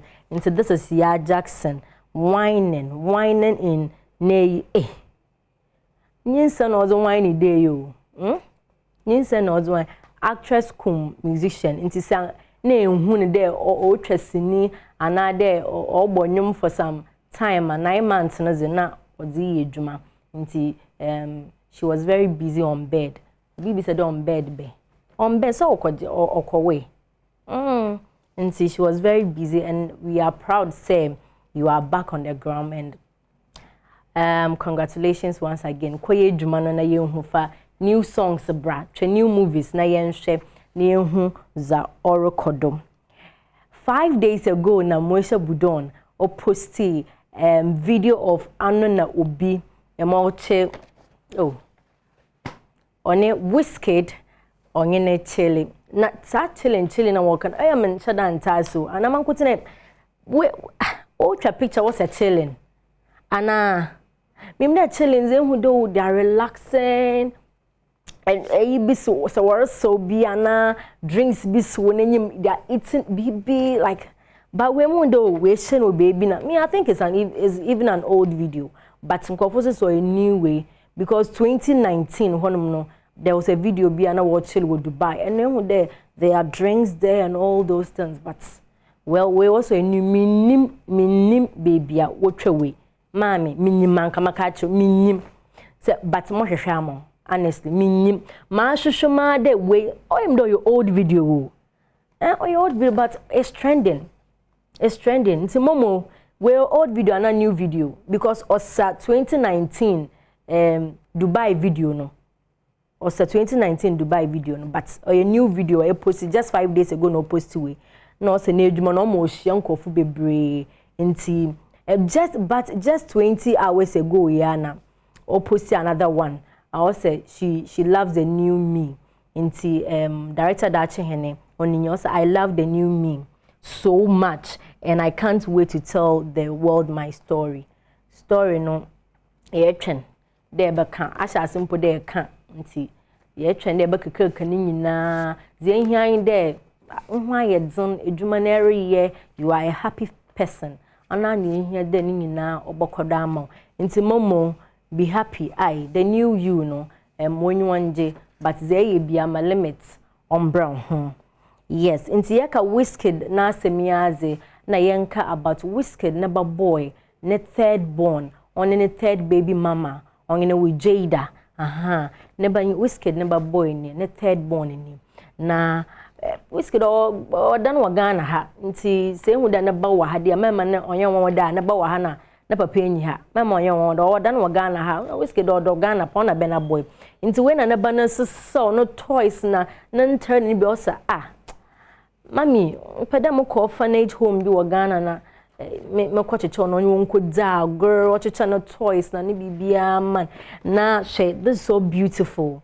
Onyo won za girl and muhu pa na it was so cute. When Nkofo so Wizkid ni be osa kid na ba boy no. Let me say yes, I think so. Osa kid na ba boy no. I think the oya heights na one color no complexion no I'm sure. Pa na one haircut na one height haircuts na bibia no and nti na Nkofo bebre wo ka de wose no nti we ye Zion Wizkid third born on ne third baby mama Jada na wo nti yenhwe video ni bi na yembra joy, nothing but joy. Na Zion or the man mboframa na wo orphanage home honom no. Nti se e wo fie na e wo toys bi na ehwe na de agora empe a mento nchen. Facho bi a no so botumo ze agora. Na ye ko enyima Wendy Shea ne concert why be da when you the first time or you no concert into Wendy Shea concert or you no Saturday we West Hills Mall into apachawa ye Queen of Ghana music me onko support and style bia na ehwa artist ogudumpo na sankwa aye ho so into ye party Friday ye jirema till Saturday na the gate na ye mgbe yenda enti Wendy Shea so oban mbesiafo Ghana new streams can eka first 3 owom first 5 owom 10 owom into when they say or a super queen of Ghana music into apacha amara the womb kweku talent be a Kelvin boy all the bigger Shatawale medical into let's support Wendy Shea now pictures are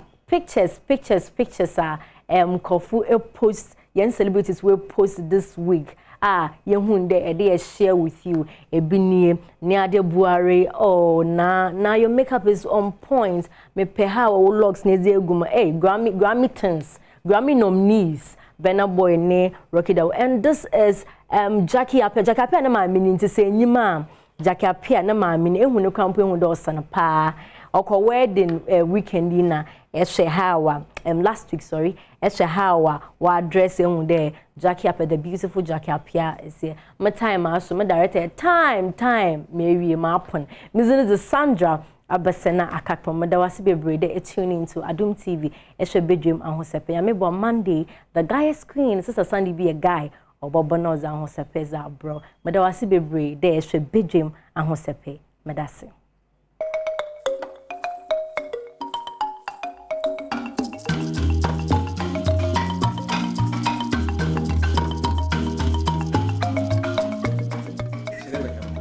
Okay, we jina akwa bia befa emra bedwam djumadi so on Adom TV we share live or multi TV channels so now live so e wo DSTV na fe Go TV so ko Facebook de search Adom TV ana follow akosinsia o Facebook nyanya bi ahwe enso hono bra so se be di ekwe fada sekese koma Eric Esiedu se odi akude mu nsem ebre no chi na anochwaba etenase e de efesem ebaye na akapo eso edi ahosepanwede ebrebra se ba bedi kume education sector and asem akwa betodwa efa eye universities fees yomo charge enura Minister of Education ene perifo da suapona no abansu apon no eye ehyiemu ko betimi afa so comply with the 15% na parliament agi atum no instead of the 39 40 and the 50% of schools ne bi charge. Say the school back when one bar sempa University of Ghana. Mamko amanso na mene Professor William Badwam ekodi ekobo. On a head of department economics University of Ghana. Ekodi ko musa dientia suapona manfo adwen omo se omo ya yetinti ewo de abaye. Prof Otia Kema, happy new year.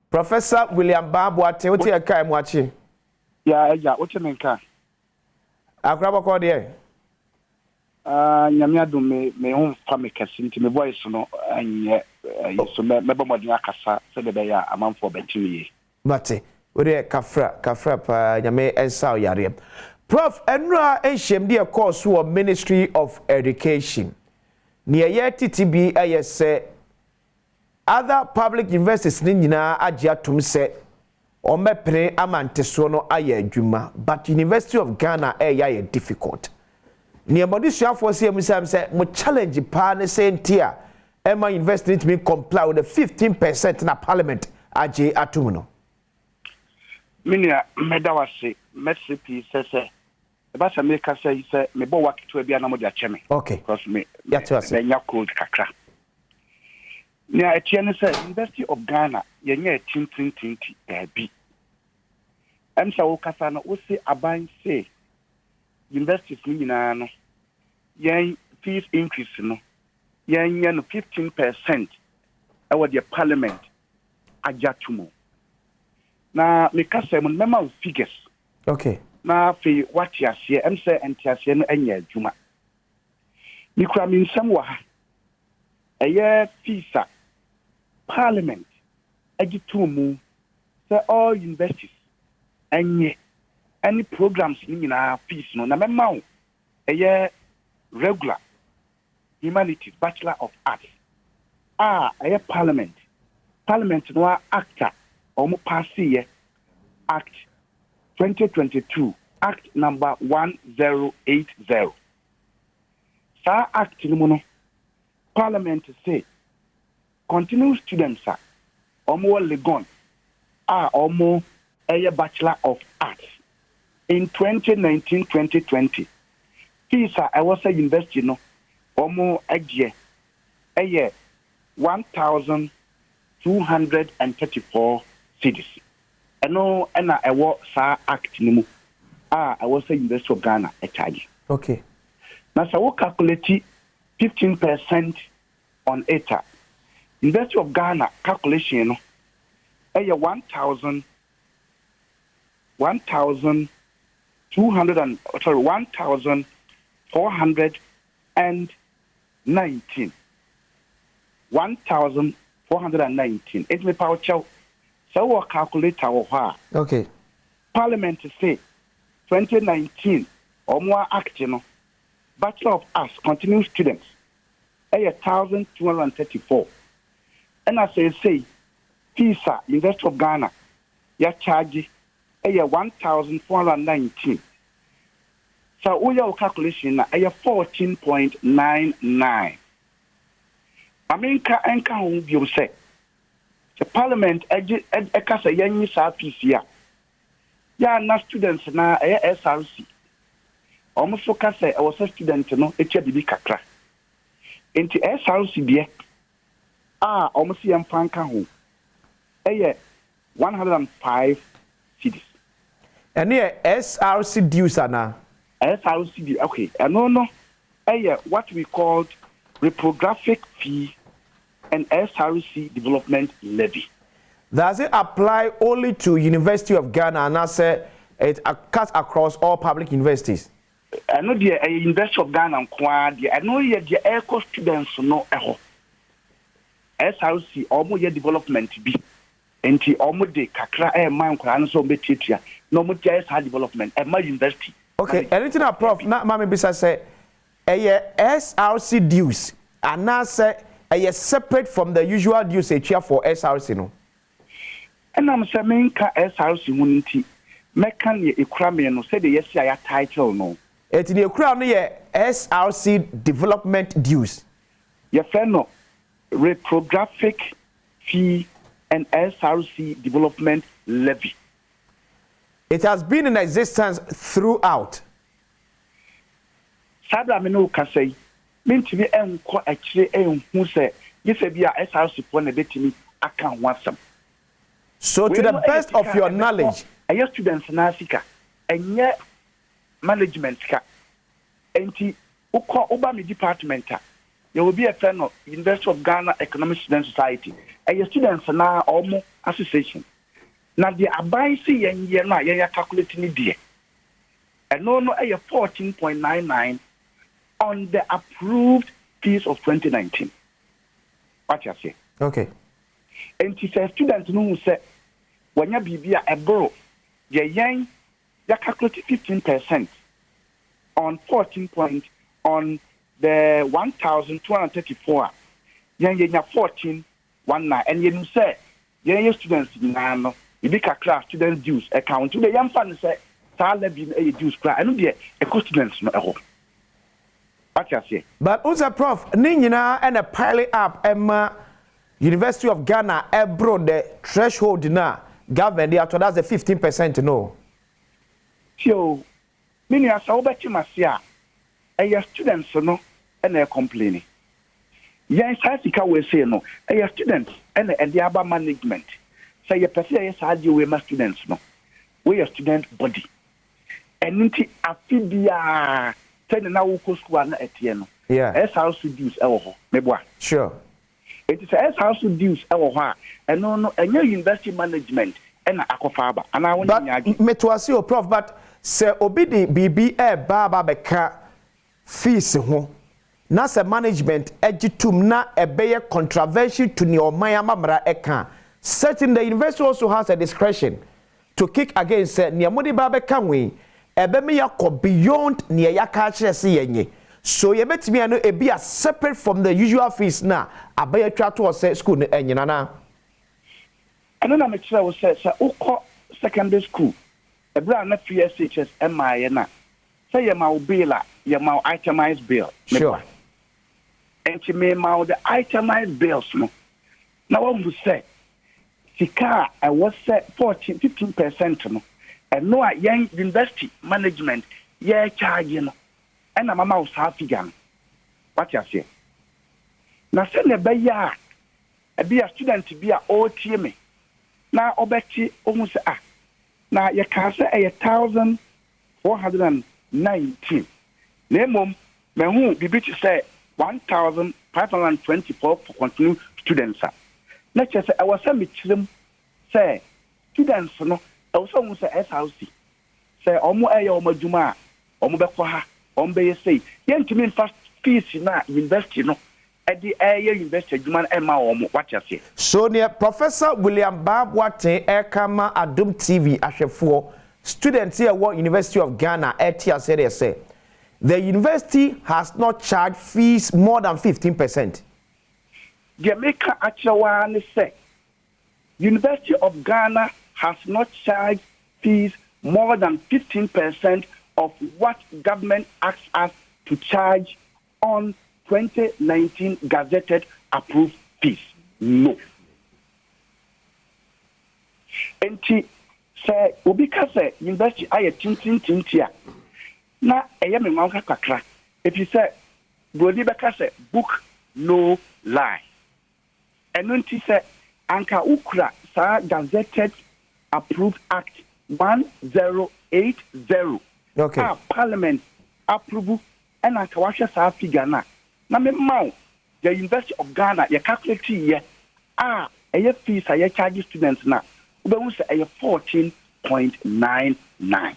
But SRC, dear Nababe can amana cross say 15% no. And no, they mean to me can once and be submit to me aka near fees by university management. I buy say in charge. Me head of Department of Economics, students or more association, Uko political science, or more association, Uko sociology, or more association. So students are not nasi. Na omoye meeting. Na omosi ye be programs ama ye ho. Enti obia entia 50 cedisa. Enye head of department as well muntia. Sure. But prof, enra meeting na course for education ministry no. Ne ye pick from it ne say the rep yo kojine ma University of Ghana say they have to go and consult the council and sana or reverting back to the 15%. So if indeed near wukai say school no and charge more than 15%. Why will you then go back to the council for a discussion? Okay, I feel what be a assembly. I feel I'm better to me. Okay. Next year, say a year after 2016, 2017, I buy my universities at 2 pieces. Now, 5 pieces, no, the year the calculation. Now, 1,045 cities, 71 pesos. Now for 2016, 2017 academic year. 2016, 2017. Okay.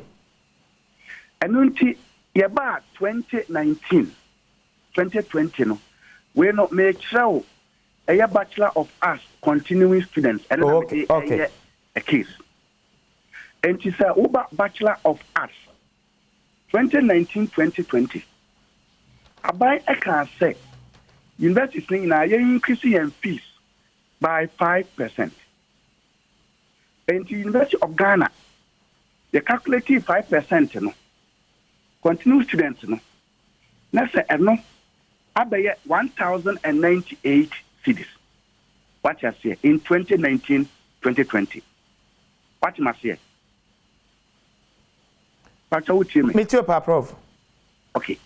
Into 1,098. Any fees are your share of 2019-2020 no aseno. University catch students in Omuntia. Okay. Now I buy eka saivia. Now I buy asise. Ewo aje ayem rase. Bachelor of Arts continue students no. You can 5% minimum. This is the actual fees I also invest in a charge. Into Parliament, the approved a year gazetted a year emra fees I was say universities no a charging, including University of Ghana. Now the Parliament at the year yeah 5%. They charge you 1,098. Okay. Parliament no a buy Nanka I was say University of Ghana. They charge you 1,234. And the actual figure no. Yes, what anti no and a what sa act 1080 no emu. What you must hear. Okay.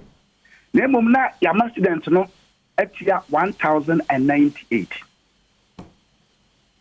And nunti after 2019-2020 sa document no e buy no na ya share second semester afi. Na kesi ya mo motia a year 1,098 no that the first semester. Enti your second semester. Enti students no any university ACI. I can say, oh, now some charge 1,098. Name nanka was some charge 1,234. You be pamut show. And Kamumano and hold you on Nanka Mon Statino 2020-2021. Now a year in Pinfin dear, a be high. What must say? Not just a denka, a buy no calculation. Or can say Ankayan charging a 1,234. But 5% on the previous one, no, a 1,098. University no active students no request no omoji to me. And a year say, any a year yentimi charge yentimi mano emma impinfin. Okay. Enti ye de be call afia ye be remunu. Which was 2020-2021 academic year. Okay. Okay. Now, 4th year and water. Sa afinimu. Before the second semester now, I wasn't charging COVID no buy. Remember, say on the 12th of March, 2020, and you have first COVID. Sure. Into March, you now say university is closed down. Into your share 2020-2021 academic year now. Now, students present Kayam fa the abine and just share on the document, you say ye or Muntian. Not COVID aba. And I'm Krano sign a catcher university say 1,098 na trial. Name of Carby say Yentia 1,234. No. With the same 5% calculation, no? Yes, 5% calculation, 1,098. Name of the Abina in the document about the Yentiano, 1,234. Abra Abina, so you should the same 5% or the calculation, no?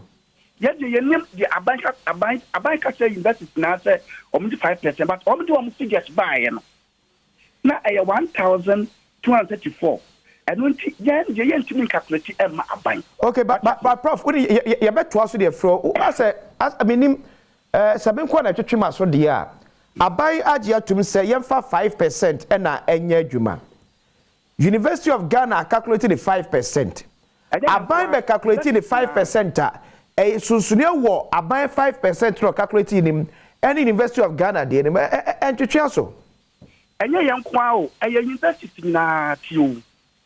And University of Ghana and Kwa. And to Sabrina, young and Kranuka say, near Abai 5%, Abai la calculation, I want the million. I get associated the 5%. And the other universities not yet. Okay. Can say, dear, better implementing a year, second semester na. What you say? Okay. Yeah, dear.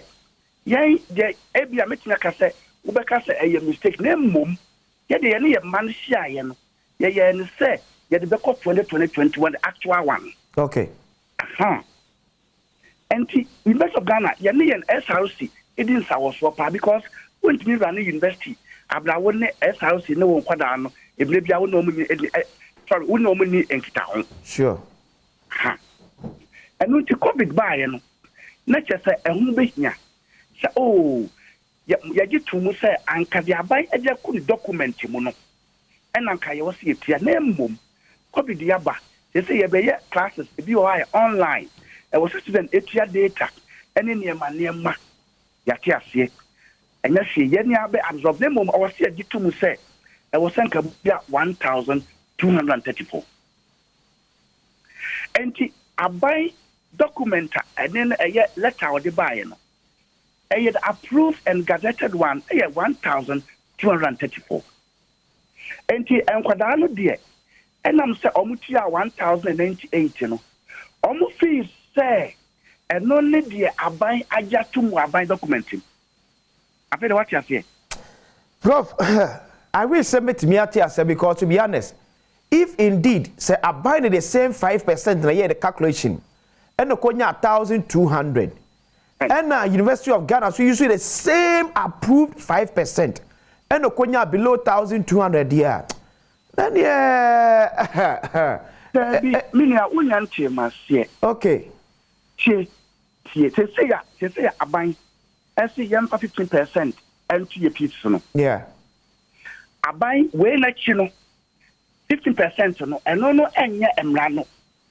nemom aban ede fees bia sa 1080 no yes act 1080 no eno no 5% bia anim okay 15% bia anim sure nya ewo mu ne say oye Bachelor of Arts utia 1000 and bia we oye BSc admin e wole go na utia say oye medical student na oye we ya utia say oye we ya utia say eno na sa report no ekire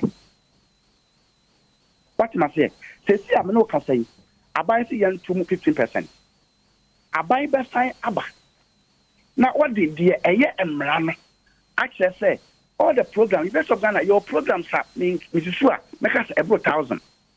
I buy back the amount I was say each program, Utia. And to Obia Obe BSc administration, the fees are different from Obia Oye Bachelor of Arts.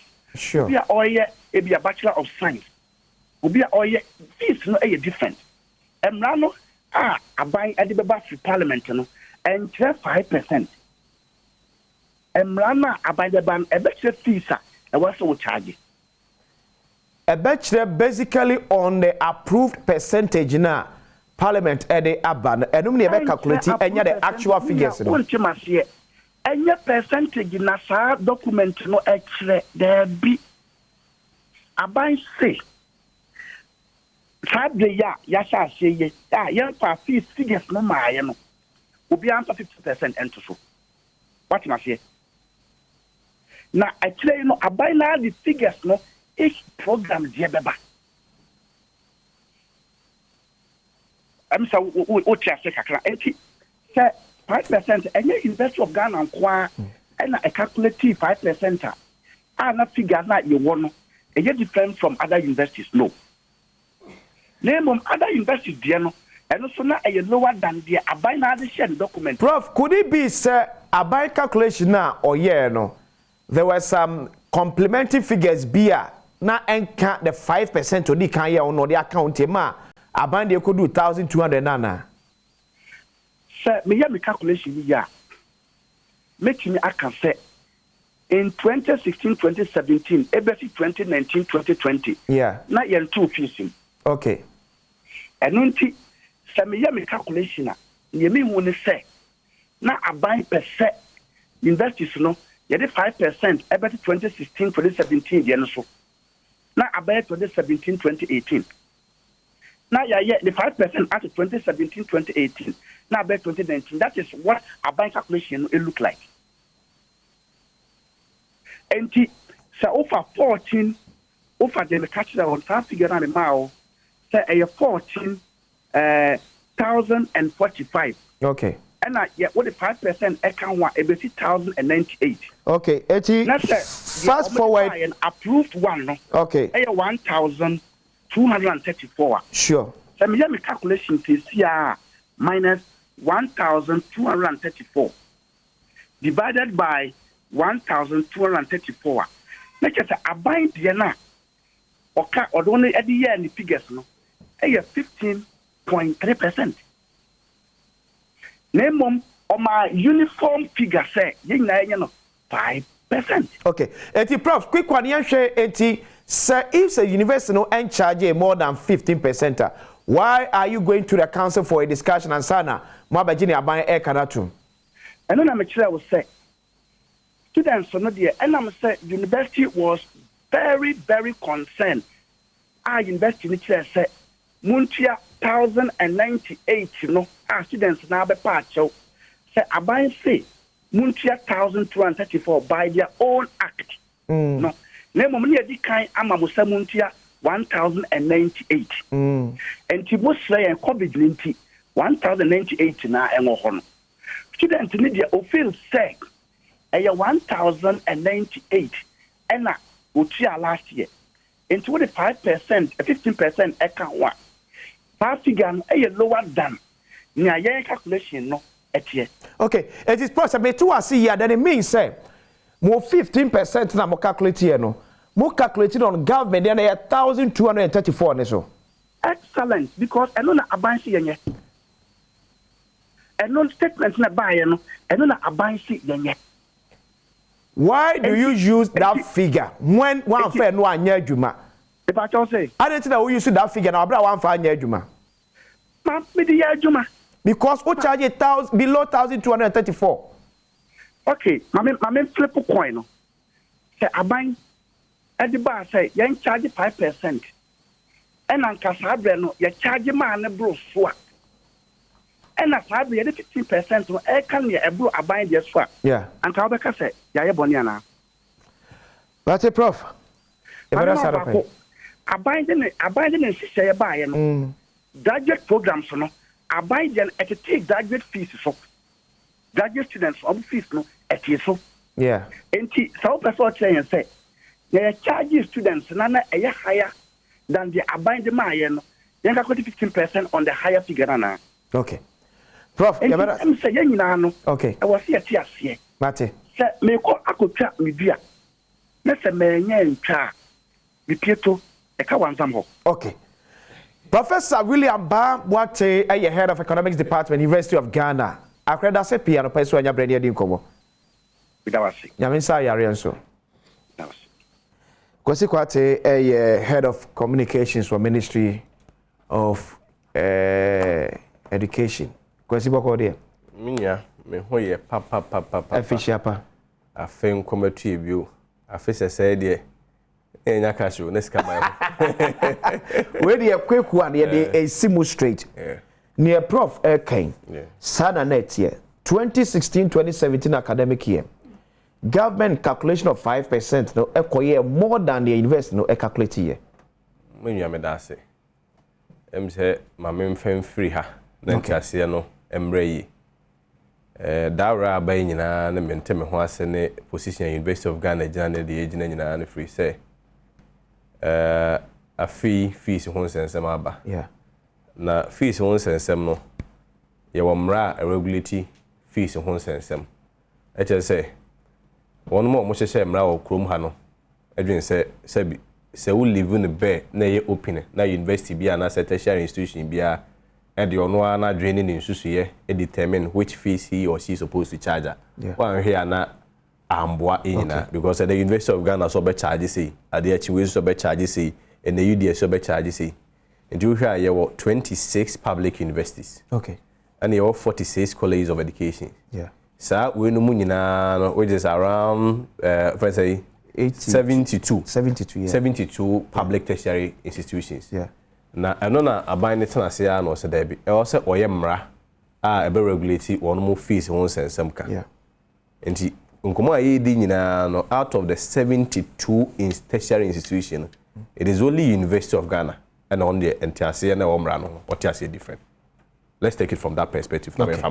Okay. Now sir 72 institutions see emra na chese which is a fees and charges act na chese ansa na obia be timi asusu se fees we na se charges we na students in piano enko ba se ba akofo na abo ni trimaka ana se we di osisi ntino ni nyina em from parliament. Okay. Parliament then makes the appropriation and approval. Okay. And one mu nyina betena se item we mu charge say we SRC we emfa we insha we emfa we insha nyina na ahead the current economic standing a normal bo other variables we consider inflation, inflationary pressures in the then all of us agree say be a percentage say and to so answer infant so. Okay. Now we are coming, we studio here. Sabre na me student leader. Now we are president for University Student Association of Ghana. In 2017, 2018, fees be by MMLD charge don't pay until approved by Parliament. At that time, no, I think it was only one polytechnic. It was then a polytechnic. And since I'm running by any no, for the time I tertiary institutions in Ghana, it was only the institution no more fees are Parliament for appropriation approval. So the enforcement of the law was a bit on the low. But there be a enforcement. Enforcement does not work alone. Sure. Enforcement no compliance na it is because when you are public institutions, whether the Ministry of Education through the agency GTech and also enforcement, and you know more University of Ghana, more UCC, more KNUST, you are also a government institution and also expected to abide by the law. Now, nkomo when you na call nanim no, I feel you know. Abide say universities ni proposal fees be bra also parliament here day. One more no more what are the right amount was there you use you. And you have be a University of Ghana also me fees there me share component we me share item we share we akosro. The same timenya ho de atetem ofra na be a students no wo masua mu na o man mpuntu akọ nanim no. Ma me fees say. University bia so de de be dey ebeba.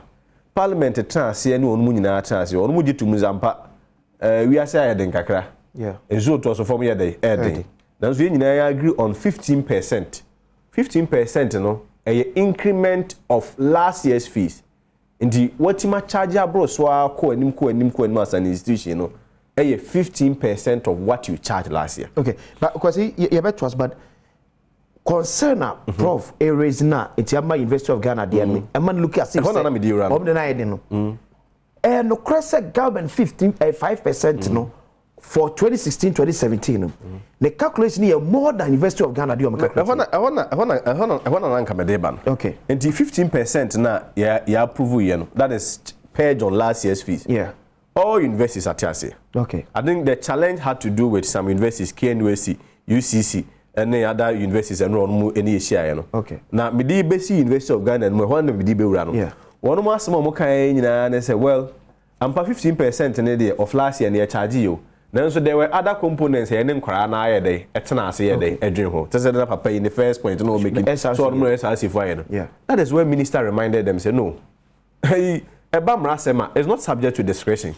SRC one more charges ni ade nyina should be part of the items more the core parliament no. And yes separate. And separate. Okay. That's why the whole component. Into your components of fees, the 15% is on both fees and even residential facilities and also residential payments. Okay. Okay. And on the first point, on say SRC near G2, I'm not sure say maybe no day. You bet him GBB to my emrana day. That is so the component of fees no SRC Kahumbi. And the another say one instance, school be say UMAT. Okay. And UWC professor no argument no all kind of meeting as they say one more friend nyina agi to mu say omo ICT component ICT laboratory bi ho ke say mo data nti omo nyina agi to mu say data na yenya dey yemfa dey enka ento so na minister Choma University say na person e dey kan ho na nka wodi shemu bra wo call for appropriation and approval no tinya bi a ya wie no na obeka so if you need other arrangements so person will share data count them of rana you can go to parliament and petition parliament now the parliament are there adwendwen ho so at no point I know we be catch us say one mum de nti ase ye dey AC but me back on the fees of sir papa no prof figures and all making no yeah the last time two fees by parliament was in 2019-2020 yeah. And no parliament the 5% near the and also. University of Ghana sema oka and the trust of the argument the contention baby na ho din nyina say a bra parliament the 5% to the previous fees which is the 2018-2019 academic year no ono they were implemented. Na sema oka nyina so nyina say communication here the evaluate in 20 implemented. You are looking at 72 schools. Then a communication to me by na 71 no nyina timi ye dey eteye implement ya one dey one timi anya dey anti implement de bia me kase if you want to measure obi asamoka and the validity of nkoma nipa ko media, one of the tests was also logical consistency. Okay. Then 71 schools the same communication came through GTech from Parliament, but 71 in ultimately and about for the one. We correct me implement it on second semester. We had to implement it too. The 5% no kwa no cash or more implement it. Na one more a defer because of Mofrano no more Kasai ni adeno. In 2019, the figures that's not supposed to. We're on our website. Okay. And we have continuous students I know we use now. We use 1,046 for 2018-2019 academic year. In 2019-2020, we charge 1,098. Difference in terms of increase in percentage 4.97 or around 5%. And to Muna Amano every day. And to push out in real facts, no. And to Muna cannot say. Abiding the actual calculation of the 5% in the Bible, it was around 1,234. But Omo University of Ghana so trans your calculation of the same 5%, no. It could see 1,080. No, I am telling you, say, or fire, no, 5%, no, 1,000 and or you sue 1,235. Yeah, 1,235. 1,235, no. Yeah. That will be 5% on the 2019-2020. Yeah. But Mekacho say the only time an increment by was 2019-2020, and the open increment of 2019-2020, it will have to be 5% on the previous year, which is 2018-2019. Other than that, you free one, you know, any into Mubia. Okay, maybe, okay. You free one about 2020-2021. No one must say COVID in Germany to implement it. Then at 2021-2022, now COVID be as one, and also implement. Because if you look at the fees of charge in 2021-2022, it's the same 1,008. Repeating what they was it be a challenge in 1 year, say. Is it true that government calculation of the same 5% was more than what University of Ghana calculated? 5% there, Sebi. Yeah, now 100. I just say calculate 5% of the 100. Then we have variations. So that's the challenge. Unless of course, they were calculating per cumulative. But so calculating cumulative, and our argument is say, Ukrawan to also in the subsequent year, which was COVID, that the following year, and as I now repeated the same fees. Now 5% and take effect. Because now check it 2021-2022 fees. Because 1,098 compared to 2019-2020. 1,098. Or see SRC no more concognesi. Okay, because of our here now apparent no. At least among shelving kakra and far and more. Because we need to find this out. How did the government arrive at 1,235 when University of Ghana calculated same and got 1,008? They make any say government arrival 1,235 yeah. It's the proper can I mean, at the end of the day, is viewers not be making your judgment. The point I'm making is say the last increment by our parliament the G2 mono was in 2019-2020. Okay. Parliament can say increase your fees maximum 5% of the 2018-2019 academic year. Okay. And on a day free 1,046 score 1,098. Okay. If you want you 2 fees BM. Okay. Unless of course the University of Ghana say one more the 1% say the following year no almost had the 5% here there to but I'm sure maybe a prof for Professor Chair say 2018-2019 no no more 1,046 2019-2020 a banker say parliament cast some 5%. Yeah. One more the amount into the following year no more day omutum. But what it means is the following year no komutuma komunya 1,235 komunya 1,098. Which means say they actually implemented what they are saying they did not implement because almost all students because offer continuous students of 1046 in 2018-2019. 2019-2020 ABC 1098, which is 5% increment. Into the University of Ghana and I was part of the meeting. Okay. Professor Nanaba no. And no, it came out say what they are saying they didn't even implement 5%. They actually implemented it, and the figures are clear. Compare the 2018-2019 fees. So now they are 1,238. It can only come in when they are saying it's a previously implemented. Okay, but say previously implemented there, you won't get 1,235. You get 1,008. It is work of 1,235. Let us implement the previous year. The figures are here. Okay. It is our argument. First of all, say 5% buy and one more friendly transfer. Their fees does not support that argument. Okay. In the first place. Now, what they also say here say the charge is not the 15% charge no. And yet on the 1,019, but around 1,235. 1,235 so yes, 15% increment. 1,235 every Because the government does not quote a fee for you. Government give the percentage. I was office. Oh yeah. The point I'm making is to you. Who is 2,235 for now? What it means is they are buying the buy and what you implemented was cumulative. There's every year be outside the 5% here there. Which was not government directive. So it means for 2 academic terms, you have a 10% increment. Exactly. Per within the logic of 1,235 which means again it defeats one argument to say, first of all, no more friend transfer more friend here because the last time an increment by was 2019-2020. Okay. 2019-2020, no, what they compare to previous fees now, what to move 5%? Because it was the way forward.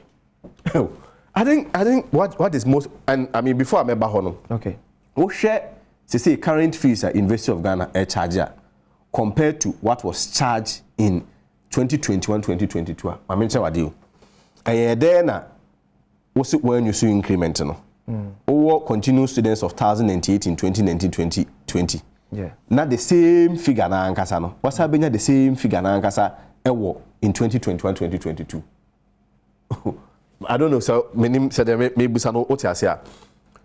you are saying, say, oh, dear, for all this while, one, two. Because the SRSA meeting. Only SRSA meeting. Yeah. Okay, I mean, let's even engage that. Okay. First of all, I'm saying, say, their figures, and first of all, their channel say, one more. Okay. They actually implemented the 5%. We are major copy now, one calculation. 2, say, and yes, say, one casacra na utuma, and only SRSA meeting. At no point should your own internal decision. Only SRCA meeting, you couldn't prompt the SRC say we have to our meeting have to be within the context of the law. But this is a university. Yeah. At no point now meeting where SRC your internal arrangement have to circumvent what the law provides. And at no point only SRC Bekasano. Okay, I'm gonna say you don't have to increase more than 5% previously. What also SRC you are maintaining the same fees. On what basis say? And then, you know, person will charge it. What University of Ghana is essentially telling us, say, and can never see be a major 10 cities. Yeah. So 10 cities, and name we SRC meeting, I'm 8. Sure. 8 in a charge. 2 cities or and 2 cities or and this idea. So then, and per this logic, and what it means is, say, University of Ghana or other university can say, in 1972. One more SRC meeting. Hold on, no, and that's funny. In 1972, one more SRC meeting. Okay. And one more meeting, one more TSS fees no moon to tum. And so the understanding of parliamentary directives say 15% they should be charged on 1972 a kaede at the Hunina. It's a cover backlog. Why does this happen? Because see, I can say, say also University of Ghana a charge student. University of Ghana from calculation okay. We share from 2021-2022 fees now. Yeah. Okay, so we charge 15% now. Yeah. And near Menoka said they are charging a range of 36, 38, 37%. Outrageous. Professor mo charge 14.99%. 14.99 because what the BBA by semantics BBA was say gazetted approved fees, which is the conjecture. The actual figure. I know say ya charge you by ya dream money more dream money.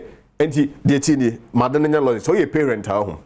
Na obatri 1,000 cedis. Oba ba ho no say oh that ambeji fees also fees ya 15%. Of parents so may calculate 15% of the 1,000 cedis. Yeah. University of Ghana said debut emire bi ene mo fra na ya adwen bi e ma sad na ya implement I know the da ye trim e wo ye trim wo ho enti sa fees ni e charge wo over this kind of about I was into the ministry who yen day me so we over this kind of about them we over this kind of ministry who yen day I think for me it goes beyond only enforcement. Okay. The advocacy has to also be on compliance. Okay. It can't be say you have about 72 tertiary institutions and one elects to vary the law.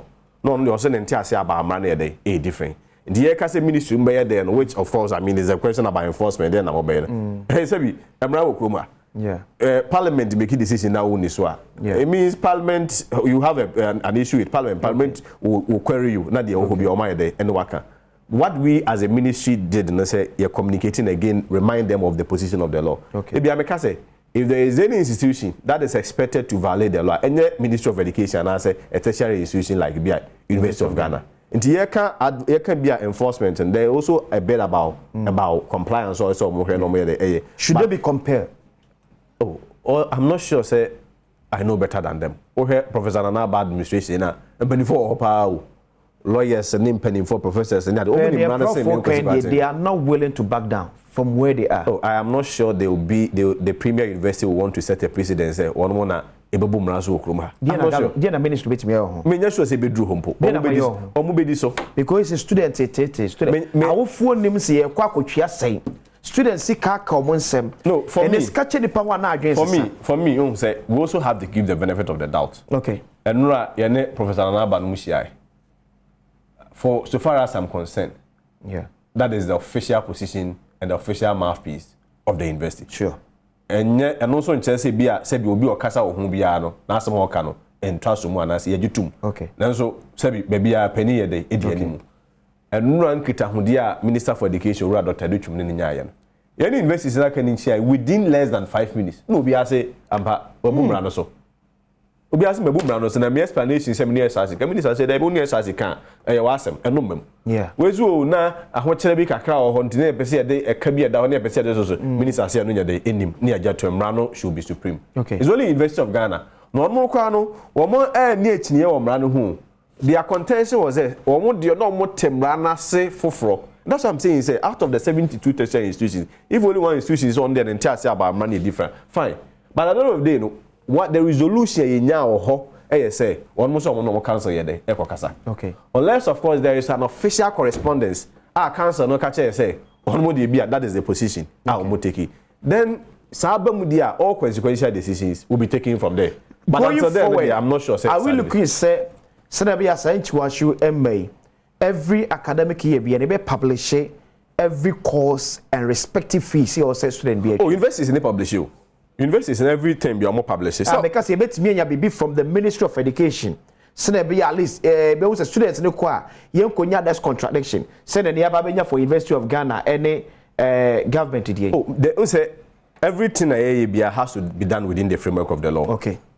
Opening a Ministry of Education sorry even in the first place to make a determination of fees for anyone, not even sell by publisher and Bibisa. At the end of the day, no, Parliament make a decision on the fees. And then you be asked on a Parliament, even coming after 2019-2020, one tomorrow. And many University of Ghana in say, so also COVID time, no. Mo frana be sell sa ho kire wo ha. The previous subsequent year no so then no so one sound tomorrow you still maintained it. Second no because na money ya asem e kan no etwem ba say dey in any event. And then again, University of Ghana, when you mofra, another students, making resolution. Now, one confer with Parliament, and one can check Parliament say, and I GTech and Ministry of Education say, now no my day. Okay. But I think for me, what is most important and fundamental, and say, you better have my day. I take fees and so. Okay. That's some day. Abba. Kwasi Kwate, spokesperson in the Ministry of Education. Kwasi, really quick one. Bishop Heman Senior High School, as Marco is saying. Yes, some GPT use of 320 Ghana cedis. We share or breakdown now. 130 Ghana cedis of the PTA no be call into project. 70 Ghana cedis for food supplement. 120 Ghana cedis for extended work. Then you know summing up to 320 Ghana cedis. Ministry ni one day. My draw my minister attention, Dr. Oseduchum, and his position is clear. I mean, you have about almost 800 secondary schools. And then about who was on the Ojiska. Clearly, it can be illegal. Out of over 800 secondaries, maybe be on your Makina command to and the grand day. Students say Monday, Tuesday, Wednesday, and Operian students out of almost 800 schools. Day. Say if indeed that is, you see, I'm not downplaying the fact that they could be a watcher. Okay. No. Recently, so food shortage, yeah. I never denied it. My position and the ministry's position was recently, no, you have disruptions within the supply chain. Okay. Now, largely occasioned by say, yeah, suppliers, no, because of inflationary pressure. Because we are supplier, then there was the more 10 bags, 100 cedis. Okay. What the back time best more by you can. Let's can hold this right there. Yeah. And the Uber na 100 no, one number 70 cedis. Do cry there, Waboka. Do Bocasa and Jana Fakas a Fakwa there, but now there is an emergency friend say response an emergency model I use at every point to be and 2 is be a Jana there echo. And where is this whole point about? You see me and name call in the and maybe I say out of 800 schools, then I want if there is a problem, the head should let us know. We'll go and solve it. So the illegal on the part of the headmaster. So far as my headmaster Kasa, board director general man there. Okay. I've not had the latest briefing and update. Okay. But minimum say your board director general money on the head near the ekasa. And we say natural in the interest of natural justice and also mean to mean her and conclude say sad way. Okay. This is speculations here the ekoso. Okay. Until we have to be fair. Until we a major briefing every GS almost say on head a cast and I heard they say no creno. And that's how we go be any master. It could be say normal social media message and then we are saying you who create message account to be to us here. Yeah. But I mean on record, you know, at no point there also be a chat to go and ask power school. We have binding this one of the basic idea here kese pa say ye be ngumesua na mobia kobi because ngumesua de bia honorable do to make sure say is pivoted on three things. Yeah. Access will be a kwanya mobia kobi. So then the quality component and the relevance. They say benyan susan so papa mo mind. Because the textbooks much have na ko say. Textbooks yako. Nina textbooks will be at the school be out school be out so school be so nya na dia maye hu yakwa solve the only challenge be ho be ya transportational challenges be a delay kakre wom especially from the regional level to the district and other district level but for the records I was school books be ako okay wazi minya era say mezo da say research is a man focus so kasenka more review. Maybe I didn't say the true, but anyway, anyway, let me borrow the words of the president. President are making it clear. Say when it comes to review within the context of say sikane through hama over it, I know he's not gonna do it. Until never na be speaking to otherwise. Okay. But at a crucial time like this, you know, but before you go any issue, I want to tell you that. Then at that time na open so school. Next this time na is a Bible. Omo can say review ni oh, yeah, so you review no more bet metri entry. Buzana say, me am kuro more my school papa, but school ni need this per sec. Okay. Yeah, they are krano koho so on school as anti them member no nchi obitua. So is that about people indirectly wants to introduce some bourgeoisie that people are saying say obi your person call boarding house bia no should be made to pay for the boarding facilities and the use. I think there is a rationale behind the whole boarding arrangement. Yeah. We have to look at it from that point of view, answer. And not on the face value. See, yeah, very simplistic. Say, obi or person called boarding house be entry. We have to look at even in the boarding arrangement use as a country before some community they. But for me, this whole point about interest school fees, interest school fees. You know, let's look at it from the point of view. Say, we see it education, you know, in terms of investment. You know, you be as an investment on as expenditure. About the issue, is what the some money there. The bigger barrier near is every year we at least 100,000 students on mucha from BEC no munya access to a secondary school level. One was about 25% to drop because of the next casem. And averagely you are looking about 120 to 130,000 students every year piano one munya kwenyanko. Then you have the government correcting this was your bed. Yes, national teacher training allowance here babetrim because you go. I can speak for teacher training allowance because they were sure. Okay. Yes, but then said I'm sure Ministry of Health to address it. Teacher training allowance here babetrim. You can say the intia because abansu niska. Bibi aseni. Mera se akwese kwati. Customer for the Ministry of Education I want to send an entry come na anope. Enimu esia ya mi admejoro ma hene kwabna asante ene obedi ehiem. Very good morning to Co-Power Asante Mampokoko warene oyene oba mechiamo nyina ene anope. Thanks to production team Dominic Esiebo awabe Kofi Ampadu dache hine kwesire no sound light camera MCR munyina damase. Floor manager smaya de pa anope. Ya menchtam ya besa ediesha medidi akwese isia makra